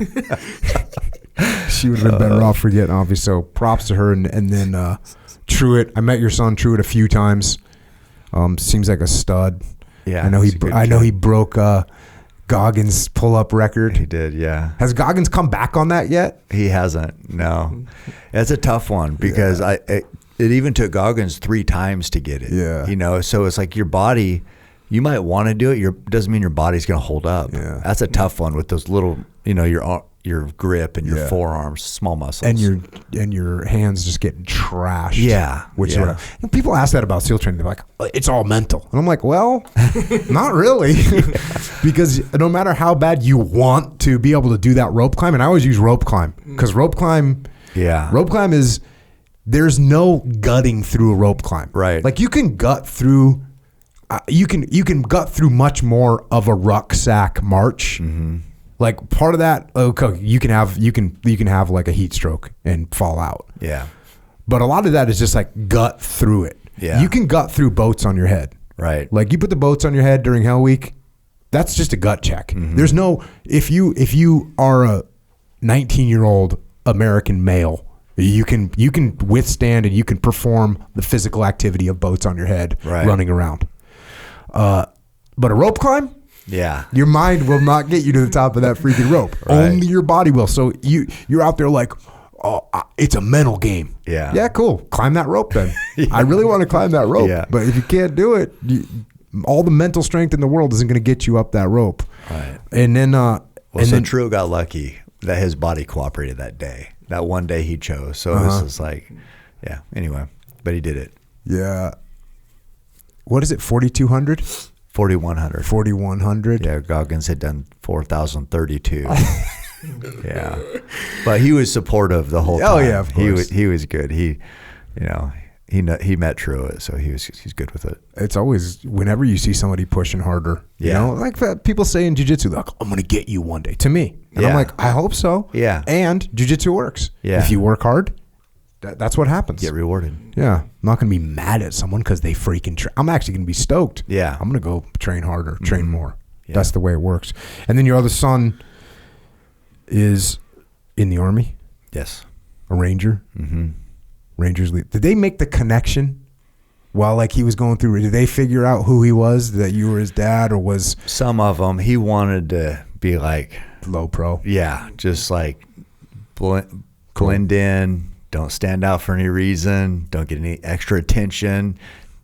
Nobody needs to know when your birthday is, obviously. Yeah. It's like the worst thing in the military, it seems like, is if people know your birthday. So, yeah. And then you got one more daughter in high school? Yeah, she's graduating this year. She's a senior. Right on. Awesome. Echo. Yes. You got any questions over there? Yeah, I do, actually. Oh. How much does it... Are you ready to be a bow hunter? Yeah, I am. Oh, actually, which reminds me of let me ask you question. this. Wait, did I go too hard in the paint on bow hunting is hard? Because it's hard. No. Okay, but it's challenging, but it's rewarding. It seems accurate from my position, Okay. which is very limited, by the way, as we all know. So that reminds me of a quick question. So you know how, like, let's say a guy that I know has a crossbow. Mm-hmm. Are bow hunters and crossbows or crossbow guys kind of at odds a little bit? Crossbow isn't bow hunting. So yes, then. So if I said hypothetically that I have a crossbow, would you be kind of mad at me? Would I be like one notch lower? Yes. Okay, I understand. That was a hypothetical. Okay, and how much does an arrow weigh, or do they vary or whatever? Yeah, my arrow weighs 540 grains. Okay, so there's ground. Okay. Yeah, just like bullet. Yeah, bullet grain. Yeah. And then the tips, you can, Yeah, interchange them. Yeah, those can be from 100 grains or even smaller to up to 200 grains. And then you have like the different, like a broadhead arrow. Yeah. What is that? Like the blades, right? They're like blades on there or something? Yeah, that's a broadhead, yeah. And then what other kind do you use, or is that even a thing? Well, there's a field tip that you practice with, so it has no blades. Yeah. And then there's an expandable broadhead, which means it flies with the blades sucked in, and then when it hits something, the blades come out. They expand out to cut a bigger hole. And then there's a fixed blade broadhead, which is what I shoot, where the blades are just out the whole time. And is that like just the typical ones, or is there like a vat? You know how like in bullets? Yeah, there's all kinds. You can get all rounds? kinds of broadheads. A lot of people normally people don't use expandables for elk. Some people do, and they work. For one reason, in Oregon, fixed blade broadheads were the only thing that were legal until like a year or two ago. So that's all I've ever used. Okay. And expandables can cause problems if they hit heavy bone. Like that tight bull story, with an expandable, I wouldn't have got that bull. My arrow wouldn't have went in 13 inches. I wouldn't have been able to get another arrow in it the next day. So I would have lost that bull with an expandable. Mm-hmm. So, and expandables also can hit if you hit maybe like a twig, which is already like you already got problems if you hit a twig or something. Yeah, but it can open those things up maybe early, and now you can have more problems too. Yeah. Trajectory. But the expandable cut a big hole. Can open a big hole, like big. So 2 so inches. We got field tip, expandable, and then fixed blade. Mm-hmm. So is there like exotic? Okay, so let's say I know what you're saying. He wants to know if there's like the twisty designer. one. No, he wants to know if there's designer broadheads or whatever. And what about Rambo? Do you remember? That's what I was gonna say. Like you got the explosive, you got the all these other ones or whatever. Like is it like that with arrows or what? There hasn't been an explosive. I've done some. There has to be explosive. No, I did. I refuse. Whole life, I refuse to. There's a guy, Richard Ryan, and he might have been an original investor, or I can't remember. Anyway, he was part of Black Rifle for a while, and we did some trick filming with archery and bow shots and different things. Like I shot cheese off a mousetrap that he was holding.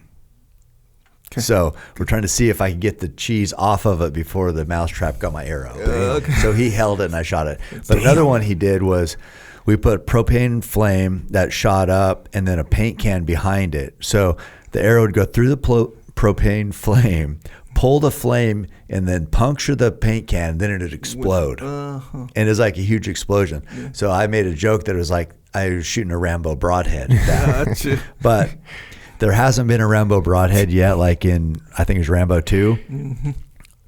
One of the greatest films of all time. Yes, sir. Yes, one of them.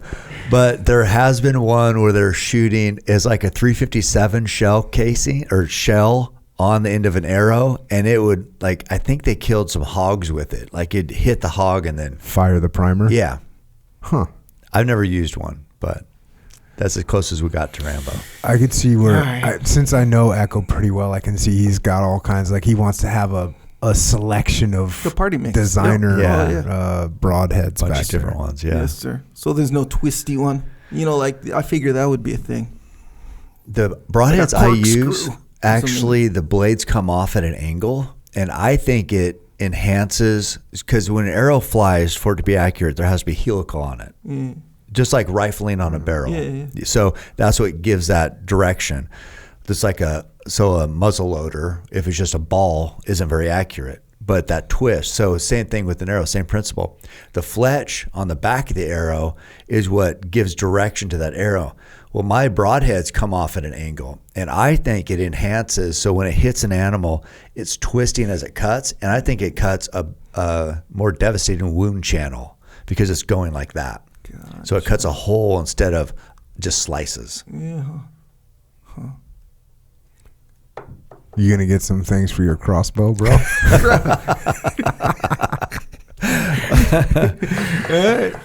I'm gonna look deeper into this stuff. Yeah, right on. I like it. Cam, Yes. any closing thoughts? Anything we missed? Like I said, it's an honor to be here. I mean, I don't feel worthy of sitting with you guys. Honestly, this is. I never thought I'd be here. I never thought I'd be here talking to you guys. You guys are larger than life for me and for a lot of others.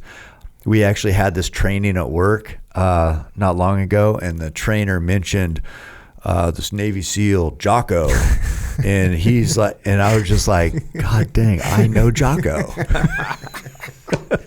So yeah, this seems, I used surreal earlier, but it feels, I don't know. I'm honored to be here. I'm honored that you looked at my book. And you actually gave me advice when I was selecting a publisher. That's right. You use the same publisher as me. Same publisher, St. Martin's. And so you gave me some great advice there, and you've been a resource, and now we're partners, and it doesn't feel like my life. But thank you. Well, right on, man. As I mentioned earlier, I feel the same way. Like, here I am talking with a freaking world class dude, and it's just awesome. So thanks for coming on. Thanks for sharing your lessons learned. And thanks for your encouragement to me and so many other people. Like, there's so many other people. I know that you inspire so many people to get on the path of bow hunting, but not just to get on the path of bow hunting, just to get on a better path in their life. And I think this book is going to do that even more. And as you said, it's an honor to be working with you, partnered with you, and to take, this thing is, talk to Kip, talk to Pete. I can feel it. It's like a rocket. It's like a rocket. You can watch the fuse. It's burning right now. September's coming. We're testing product. Like, we're ready to watch this thing go Richter. So thanks for what you do, and thanks for inspiring people all over the world. Thank you. To keep hammering. Thank you, guys. I appreciate it. Right on. And with that, Cameron Haynes has left the building. Echo Charles, are you ready to become a bow hunter? I think so, yeah. Not a crossbow hunter. No, sir. No. So, yeah. I was trying to think of crossbow hunting versus bow hunting, and I was trying to think of what a good example would be. I kind of landed on surfing versus bodyboarding, maybe. Yeah, that makes sense to me. That you would land on. No disrespect to bodyboarding. Mm-hmm. But something along those lines a little bit where that makes let's face it. It takes more skill to surf than bodyboard, fundamentally. Sure.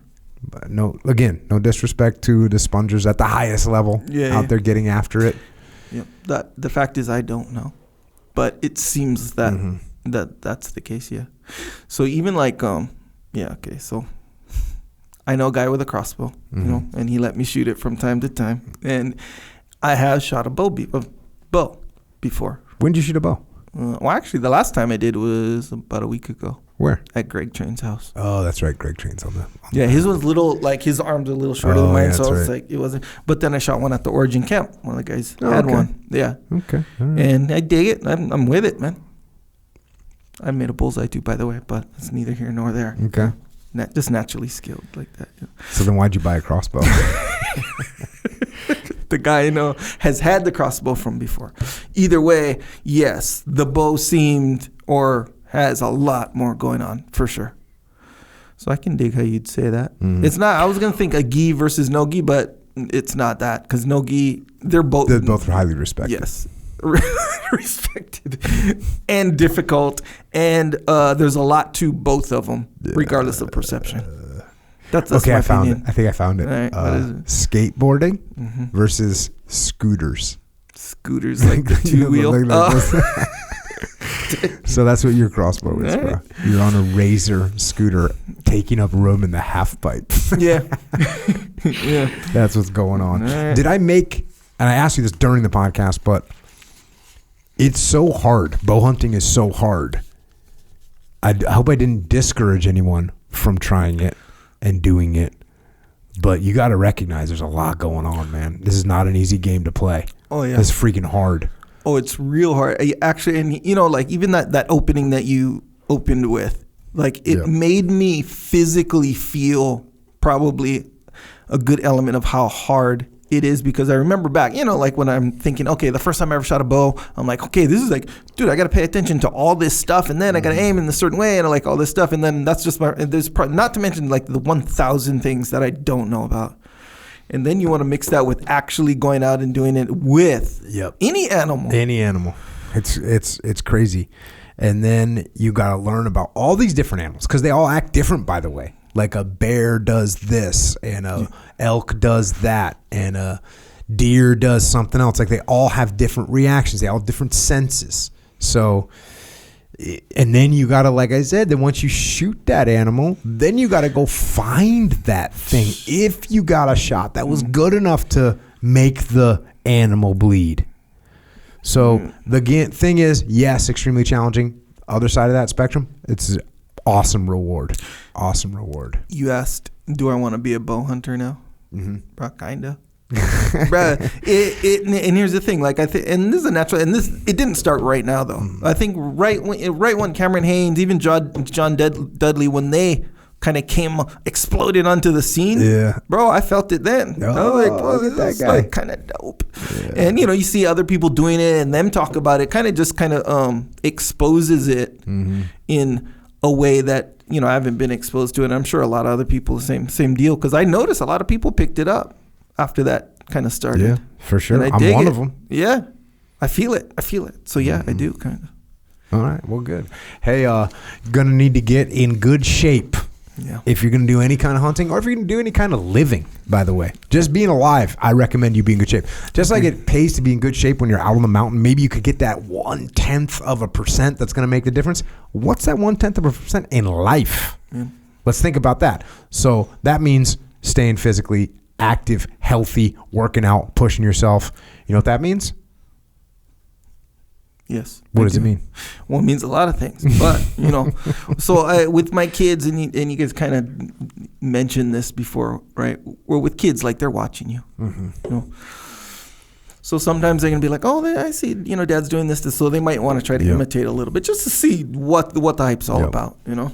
And so my kids, in my very specific situation, like they'll start jumping in on the workouts or whatever, they'll start making little goals and stuff like that, and they have to endure things like DOMs, or their DOMs. That's basically what it is, right? But when you're a kid, DOMs is like, you don't know what that is. You just think it's like just your body's breaking down. You're like, I'm 6 years old. I got DOMs. What up? No, not yet. Until you explain it or whatever. But either way, you get soreness. It's not all like freaking bullseyes, is what I'm saying. True. You know, you get some pain. You get some aches. Get some good days and bad days, is what I'm saying. It takes effort. Well, when you start feeling some of those bad days, maybe you need some more protein, right? Get yourself some milk. Get yourself some Joint Warfare. Get yourself some Super Krill. Get yourself some Jocko Fuel. JockoFuel.com. Make that happen out of the gate. Yep. We got new flavors on the energy drinks that are coming. All the flavors are new. Right. So, yeah, and you mentioned that before we started recording. Yeah. And it's the way you said, okay, to clarify, they're not new flavors. They're the same flavors redefined or remastered. Remastered. Yeah. And even you could just say mastered. Mastered, yeah. Because here's the thing. The initial flavor profiles, let's call them, they were based on my sense of taste. Which my sense of taste, you know, not eat a bunch of sweets, all of a sudden I drink something with monk fruit in it. I'm like, whoa, you know, I'm used to drinking water. Sure. Right? Hell so I'm used to, so you put a little monk fruit in something, and I think I'm having a freaking a dang Coca-Cola. Right? Sure. With a with a little tiny 1/10 of 1% of some monk fruit in there. I think I got a Coca-Cola. I'm like, yeah, this tastes delicious. This is so sweet. Yep. I was wrong. Yeah. So we've adjusted so that they taste even better. Kind of hitting the shelves right now, depending on where you're at, depending on where you're at. But as you're hearing this, it's time to start getting back into the game. If you didn't like the original flavors, we made them all. They taste. Here's the thing: we're going to win on taste now. Before we were winning on this is good for you. Everything else is poison and it's actually going to kill you. Yeah. And we weren't winning on that. Yeah. And winning on that. But you also got to win on taste. So now we're going to win on taste. We're winning on all fronts. Yeah. So there you go. Yep. JockoFuel.com. I will coming your way. Second that. Being someone who has tasted the new flavor, I will agree with that. Wait, flavor or flavors? Because I've tasted all the new flavors and they're all amazing. Well, I just tasted the mango, so Okay. no, the mango and the orange. So yeah, yes, they're freaking delicious. Yeah. You can get the drinks at Wawa. You can get all the stuff at Vitamin Shop, or you can get it all at JockoFuel.com. Check some of that out. And if you watch the video version of this on our YouTube channel, Jocko Podcast, you're probably going to see Cam Hanes. You go, what's Cam Hanes look like? And then you're going to go, whoa, what's he wearing on his upper torso? Sure. You heard us talk about Origin Hunt. So Origin Hunt is coming. If you want to check into that, or if you want to check into whatever American-made, just pair of jeans. You want to check American-made pair of boots. You want to check American-made T-shirt, American-made beanie, American-made wallet, belt, whatever. If you want to bring manufacturing back to America, you want to support America, you want to support freedom. If you're anti-slave labor, go to originusa.com and get yourself what you need. Yeah. Don't get tricked. You can be anti-uniquely priced labor. What's that? Same deal. What's this? Uniquely priced labor. Is that what they call it? Like a euphemism for slave labor? Yeah. Oh, are you serious? Yeah, that's the what do you call the euphemism, the buzzword. Yeah, the one that sounds good. You Yeah, know, that's a euphemism. Yeah. This sounds good. Yep, that's Like, exactly what it is. Uniquely That's what it's called. priced labor. Yep. Yeah. In fact, meanwhile, there's a freaking kid working for $1 a week oh yeah, in cancer-causing conditions. forced to. Yeah. By the way, forced to. So Yeah. this is America. Yeah. This is America. We're not doing that. We got American-made stuff. Support it. OriginUSA.com. Yeah. This is America. Yeah. I like saying that. You kind of sounded like Pete right there when you said it like that. Does Pete say it like that? Yes. Oh, I haven't heard him say that. Yeah. Not to mention jiu-jitsu stuff as well on there. Well, yes. You know, American made. Let's Because we face should it. be training jiu-jitsu. Oh yeah, yeah. We were doing, you know, what do you call spring cleaning? Uh-huh. You know, I was observing, but it was going on at my house, and you know, my wife brought out all the gis that I have to kind of organize or whatever, and yeah, I saw the comparison. You know, the You still have chronology. old gis? Apparently, I didn't know, but Are they in the garbage now? in the garage on the floor. In the Yeah. garage. So they're heading to the garbage. Yeah, exactly. I am so intermediate- happy I don't have any other gis anymore. Yeah, it's kind of worthless. God, no, you know, no offense, but they're kind of worthless. Kind now. of. It shows you how malleable the human mind is. Yeah. Because we all just thought that's just how it's going to be. Oh yeah. Just a wearing the most uncomfortable thing on your body while you're trying to be athletic and move around. No reason for that. No reason for No that. reason for that. OriginUSA.com. It's true. Also, if you want to represent while we're on this path, it's hard. It's a hard path, as one might say. But hey, you want to represent, go to jockostore.com where you can get your apparel, other apparel. Discipline Equals Freedom. We got some new Discipline Equals Freedom. Standard issue, by the way. What? Back to old school? I don't want to go into too much detail, but it's a basic design. Discipline Equals Freedom. And there's certain layers on there that you'll probably notice, we'll say. If you have a keen eye, you'll notice the layers. Nonetheless, we got some new stuff on there. Anyway, if you want to represent, that's where you can get it, Jocko Store. There's also the Shirt Locker, which is your subscription shirts. Shirt every month. Good design. Unique, creative, fun. In fact, this last one, I'm not going to tell you what it is. Maybe I will. But it was one of the, you know, every once in a while you'll get one where people will actually go out of their way to send you messages with them wearing the shirt. Say, hey, you knocked it out of the park with this one. I got that this past month, or this current month. Wait, have I seen it yet? Nope. Oh, so it's not released yet. This is No, like, it's released. So now everything's live. So the first of the month, I don't care if you sign up on the first of the month or your order is on the first of the month. It's that month. It's all current. So Okay. yeah, it's this month. What is it? May? Yep. check. The May Guess shirt. we're just gonna be Very high dark on that esteemed. one. Either way, JockoStore.com. Yeah, and if you can subscribe to the Shirt Locker, and you can subscribe to the podcast, allegedly. Go out there, leave a review or whatever they say to do. Oh yeah. JockoUnderground.com. We're doing a lot of Q&A on that. Yeah. We're also addressing some of the aspects of life that we can gain an edge on that maybe we weren't thinking about. Yeah. Right? That's a good way. That's probably a good thing to pay attention to. The reason we have that is there's strange things going on in the world. There's censorship. People are getting banned, shadow banned, the whole 9 yards. We don't have any control over the platform that you're listening to this on right now, but we do have control over JockoUnderground.com. So if you want to help us out there, you can sign up for that. It costs $8.18 a month.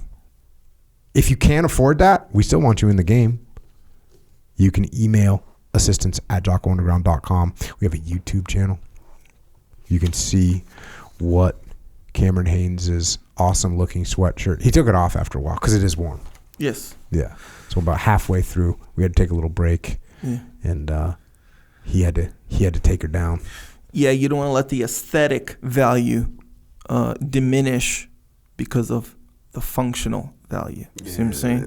If it's not cold, or if you're not enduring the elements, you might not need that. So we're going to put that on the side. You see what I'm saying? So there you go. YouTube channel. Check that out. Psychological Warfare. Yeah. I think I said we were going to make another one of those like 3, 4, or 5 years ago. At some point in history. Yeah. Get that done. FlipsideCanvas.com. Dakota Meyer making cool stuff. Got a bunch of books. Hey, the book to invest in right now, Endure by Cameron Haynes. Forward, written by Joe Rogan.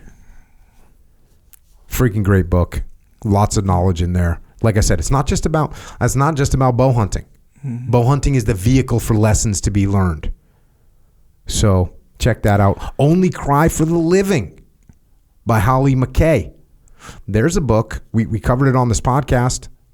You might want to check into that book.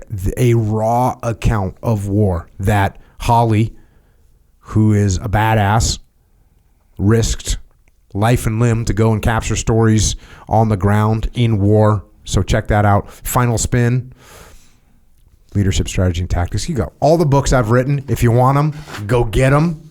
Echelon Front. Just got back from Battlefield out of Gettysburg. Powerful. Next up in August is Little Bighorn. We're going to go do the lessons learned. Walk the battlefield at Little Bighorn. So if you want to check that out, we have a muster coming up in Denver. Anyways, if you want to come to an Echelon Front event, go to echelonfront.com. Check out the events there. Also, if you need help in your organization, we can give you leadership help. That's what we do. Also, the Academy online. Look, you know you got to go to the gym if you want to stay in shape. I do, yeah. Leadership's the same way. You just go to the gym one time. Yeah. Now you're good. Yeah, not to mention, actually it might be kind of the same thing, but not to mention so I've been in this game for a while, been around you for a while. And there's stuff like within the last 1 month, actually more than one thing, by the way, that hit me in a different way to make me realize it. And it's stuff you've been saying in one way or another for the whole time, years, by the way. And then you'll say it a certain way, or you'll interact with someone a certain way and be like, oh, that's what he meant. Oh, that's how, so you'll come across things that'll be revelations over time. Yeah. ExtremeOwnership.com is about life. It's about how to do better in life in a bunch of different ways. So if you want to, by the way, if you got a question you want to ask me, just go on there. I'll be live on a Zoom call. And you can ask me whatever you want. We'll work through it. And if you want to help service members, active and retired, if you want to do good, you want to provide some medical treatments for service members, go to americasmightywarriors.org. Also check out heroesandhorses.org. I've been making the mistake of calling it .com. It's .org. I was texting with Micah the other day, and he's like, he's kind of like, yeah. He goes, hey, appreciate the support. It's .org. Mm-hmm. So sorry, Micah. Sorry about that. And hey, don't forget, you can find Cameron Haynes. He's on Instagram. He's at Cameron Haynes, and he puts up a lot of awesome stuff. He does a lot of stories. So if you want to check that out, give him a look. As far as Echo and I go, we're both on Twitter. I've been on Twitter. Like I've been, back in the game on Twitter. Kind of got seems like it's moving in the right direction a little bit more. It was kind of getting a little sketchy for a while. So I've been hammering on Twitter a little bit. Echo's there. I'm there. We're also on Instagram. We're also on Facebook. Echo's at Echo Charles. I'm at Jocko Willing. But once again, watch out. The algorithm.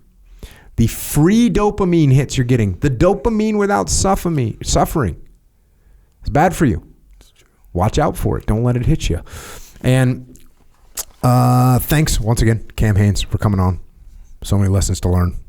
And we appreciate it. And it's an honor to be working with you now at Origin Hunt. And of course, thanks to military personnel, active duty, and veterans that protect our way of life around the world. We are forever indebted to you. And also thanks to our police, law enforcement, firefighters, paramedics, EMTs, dispatchers, correctional officers, Border Patrol, Secret Service, all the first responders. You make incredible sacrifices to keep us safe here at home, and we are grateful for what you do every day. And to everyone else, dispersed throughout Cam's book are a bunch of short sections, and I don't think I even covered I've covered a couple of them today. I don't think I covered any of them, but they're these short little sections that provide some insight into Cam's mindset that I think will be helpful to anybody that's trying to get their mind right. Here's one of those little sections. It goes like this. You make a good shot this season?